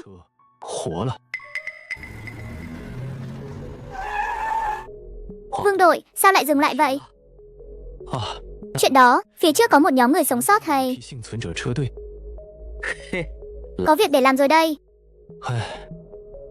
Đoàn xe dừng lại ở đây nghỉ ngơi một lát. Ai cần giải quyết nỗi buồn thì đi đi. Hoàn Huynh, đừng chỉ nghĩ đến chuyện đấm đá. Không phải đoàn xe nào cũng là kẻ thù đâu. Ở mặt thế mà còn gặp được đồng minh. Chẳng phải toàn là người cướp của ta cướp của ngươi sao? Dùng thực lực để nói chuyện thôi sao? Nếu không phải thức tỉnh Sikun, thì bây giờ cỏ trên mộ tôi không biết đã cao bao nhiêu rồi. Thực ra, giữa các đoàn xe với nhau còn có thể trao đổi vật tư.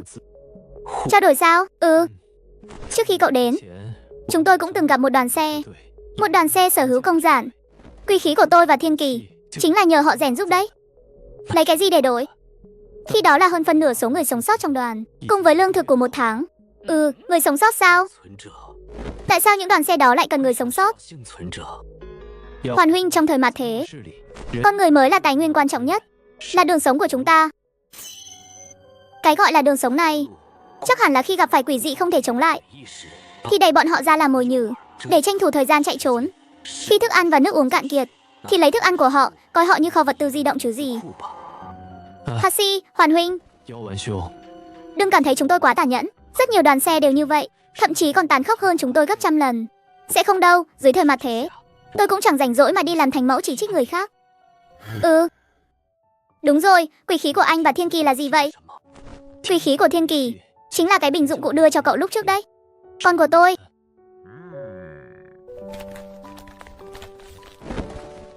Là cái này. Quỷ khí thất hồn chùy xếp hạng 9391. Năng lực, sau khi đâm trúng sinh vật, có thể khiến nó cưỡng chế mất hồn trong 5 giây.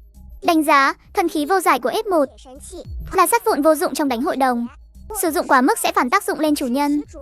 Cậu sẽ vĩnh viễn mất hồn. Trời à, cưỡng chế mất hồn trong 5 giây.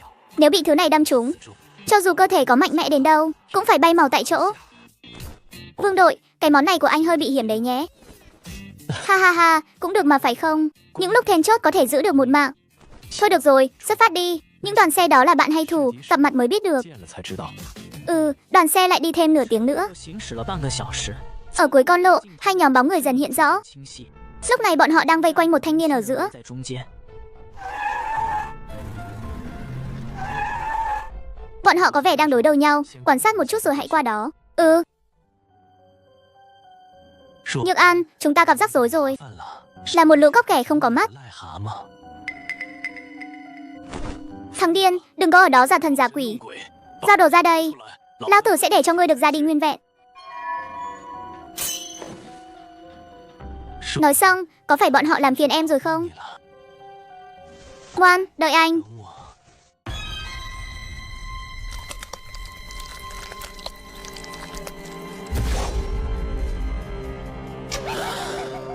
Si Quân, hắn ta là Si Quân. 列车， Trong cơn kinh hãi, các đàn ông vạm vỡ theo bản năng bóp cò. Viên đạn xé tỏa không khí bắn đi cực nhanh, 摄取 nhưng lại đột ngột dừng lại cách chàng trai nửa mét. 燃悬体， Sau đó dội ngược trở lại với tốc độ còn nhanh hơn á.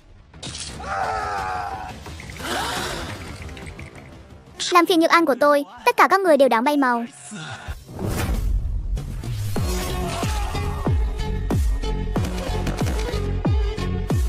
Sau khi thức tỉnh, tôi lái chiếc xe Việt dã do hắc đán biến hình thành. Suốt chặng đường di cư, giữa đường tình cờ gặp một anh chàng trắng trẻo bị lấy đông hiếp ít. Làm phiền Nhược An của tôi, tất cả các người đều đáng bay màu.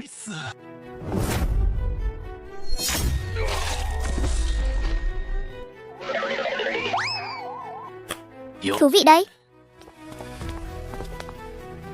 Ha ha ha, thật là thú vị. 真有趣啊！ Thằng điên nhỏ kia, giao huyết thạch ra đây. 交出来， Tao cho phép mày gia nhập đoàn xe của tao. Thế sao? Ha ha, ngươi xứng sao? 你配吗？ Loại bỏ hắn cho tao.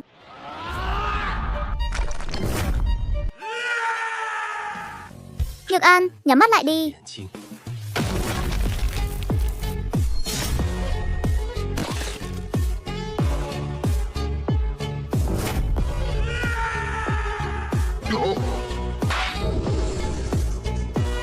Bắn. Đến đây, nhìn vào mắt hắn. 他的眼睛， Hãy quên đi chấp niệm của ngươi. Quên đi nỗi đau của ngươi. 苦， Ngươi là người hạnh phúc nhất trên thế giới này. 最快乐的人。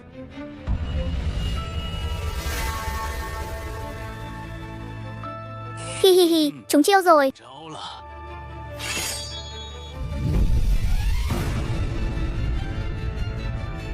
Chuyện gì thế này? Sao lại không cử động được?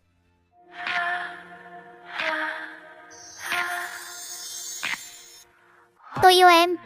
若安， Cái đồ rác rưởi kia, người vậy mà dám bắt ta quên Nhược An sao? Người đáng bay màu.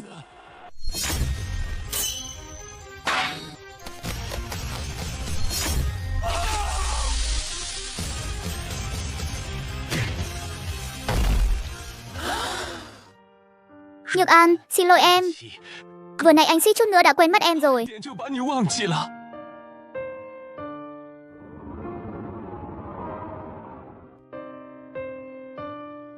Hành vi của người này thật là kỳ quái. 生怪异， Bên cạnh hắn ta dường như 似乎 Hoàn huynh vừa nãy dò nói với tôi, 风告诉我 trên người người đàn ông đó có huyết thạch. 有血石， Huyết thạch sao? Có tỷ lệ giúp huyết liệt giả thăng cấp thành huyết thạch. 血者晋升的血石， Đoàn xe đó chính là vì cái này mà tới. 这个来的。 Huyết thạch thăng cấp sao? 晋升， Thứ này đủ để khiến tất cả huyết liệt giả vứt bỏ lý trí, 业者抛弃理智， bất chấp tính mạng để cướp đoạt. Vương đội, trong số những người sống sót đó còn có sĩ quân nào khác không? 他序列者吗？ Không còn nữa, họ chỉ là người bình thường thôi.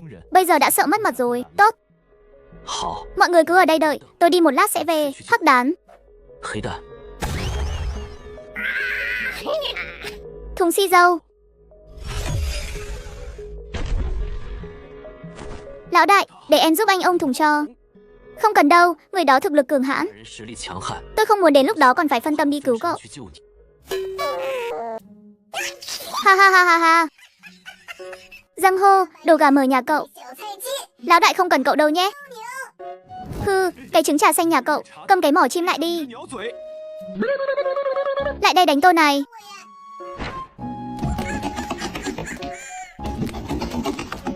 Hashi, tôi đi đây. Đợi đã. 哎，等等， Cầm lấy cái này đi. 拿上， Thêm một lá bài tẩy là thêm một phần thắng. 多一份胜算。 Được, rất lời. Cửu yêu hoàn ôm lấy thùng xi dâu, đi về phía người đàn ông vừa kết thúc cuộc sát phạt đó, từng bước một tiến lại gần. Nhược An, tại sao em lại muốn gia nhập bọn họ? 救他们 Chỉ có hai người chúng ta không tốt sao? 不好吗？ Có em ở bên, anh chưa bao giờ cô đơn. 从不孤单。 Được rồi, anh nghe em vậy. 好吧，我听你的。 Tên này đúng là điên đến tận xương tủy 真是 rồi. 疯到骨子里了。 Cứ lẩm bẩm một mình cái gì không 说 biết. 些什么？ Muốn gia nhập đoàn xe của chúng tôi sao? 对， Chào cậu, tôi là Thường Niệm. 我是常念。 Cô ấy là Nhược An. 晚安， Cửu yêu hoàn, tôi muốn gia nhập đoàn xe của các anh. 想加入你们的车队。 Lý do? 有， Nhược An muốn có một mái ấm ổn định. 想要一个安稳的家。 Có thể, nhưng cậu phải giao huyết thạch ra đây. 你要把血石交出来。 Cậu nói cái gì? 什么？ Tôi nói, 说 tôi muốn huyết thạch. 血石。 Nhược An, 我还 được, Thương Nghiệm lấy ra một cái túi vải, 掏出一个布袋， không chút do dự ném thẳng về phía cựu yêu hoàn. 扔向了9妖丸。 Ra tỏa chi của, có tỷ lệ giúp si quân thoát khỏi xiềng xích sơ cấp, 挣脱初级枷锁， hoàn thành thăng cấp. 晋升。 Một của này 没果子， chính là chìa khóa để tôi bước vào si quân cấp 2. Tuy nhiên không phải bây giờ, tôi phải dùng si quân kỳ tích 彼此 trước, 序列 biến tỷ lệ thăng cấp thành 100%, 100%， để đảm bảo việc thăng cấp không có bất kỳ sai sót nào. Chào mừng gia nhập đoàn xe thần quang. Nói xong, 说完 chúng ta có nhà rồi. 家了。 Khi mọi chuyện đã được quyết định xong, Vương Ba cùng những người khác cũng nhanh chóng bước tới, chào hỏi nhau coi như đã chấp nhận nhau. 算是相互接纳。 Lúc này ánh mắt của nhóm Thiên Kỳ 的目光 dán chặt lấy túi vải huyết 在 thạch, 血石布袋上， trong mắt lộ ra vẻ khao 露 khát. 出渴望。 Nhưng cuối cùng bọn họ vẫn cưỡng ép rời mắt đi chỗ khác, 光挪开， thể hiện rõ lập trường của mình. 一场 Biết kiềm chế lòng tham thì đồng đội mới có thể sống lâu hơn. 能活得更久， Vương đội, những việc sau đó giao cho anh nhé. 交给你了。 Sắp xếp cho thử nghiệm ổn thỏa một chút. Hiện tại tôi cần thăng cấp. 需要晋升， Mấy ngày tới cứ đóng quân ở đây trước đi. Được, cứ yên tâm. 放心， Vất vả cho cậu rồi, hắc đán. 黑蛋。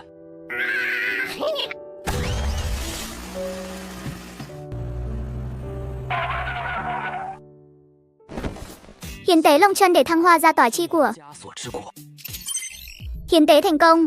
Tiêu hao lông chân, ra tỏa chi của đang thăng hoa. 华中 Dự kiến mất 24 giờ. 4小时， Đợi sau 24 giờ, 之后 tôi có thể bắt đầu thăng cấp lên sĩ quân cấp 2 序 rồi. 列者了。 Đến lúc đó, 之后 lại thăng hoa thêm một của gia tỏa chi của nữa. 升华一下， Trước mắt đã 3 ngày trôi qua. 过去 Trong thời gian này cả đoàn xe đóng quân tại chỗ, 地驻扎， không tiến thêm một bước nào. 一步 Lúc này trên ghế sau của chiếc súp, 后座上 đôi mắt của cửu yêu hoàn bỗng nhiên mở ra. 分开， Một luồng khí trường màu đỏ xi dâu ầm ầm lan tỏa. 散 Si quân huyết chủ cấp độ 2. 等级2阶 Đặc tính 1, vị vua kiểm soát si dâu. 的王， Cậu có thể tự do điều khiển tất cả si dâu trong tầm mắt. 一切血液 Sự suy nhược do mất si dâu quá nhiều sẽ không còn tồn tại. 不存在， Đặc tính 2, huyết nhục bồi bổ. 滋养 Bất kỳ sinh vật nào cậu xử lý, 生命体， tinh hoa huyết nhục của nó đều sẽ bồi bổ cho cơ thể cậu, 反哺你的肉身 cường hóa thể chất của cậu. 体魄。Thêm đặc tính 3, xì dầu quay ngược, không cần vết thương, đồng thời có thể cưỡng ép rút xì dầu của bất kỳ sinh vật nào trong tầm mắt để cho cậu sử dụng. Chú ý, chỉ có tác dụng với sinh vật có cấp độ thấp hơn mình. Cưỡng ép rút ra sao? Vậy, chẳng phải từng giọt xì dầu đang chảy trong mạch máu của kẻ thù đều sẽ là binh khí xử lý chính bọn họ sao? Ha ha ha, từ bây giờ trở đi, 从现在开始， dưới bậc đồng, 之下。 tiểu gia vô địch.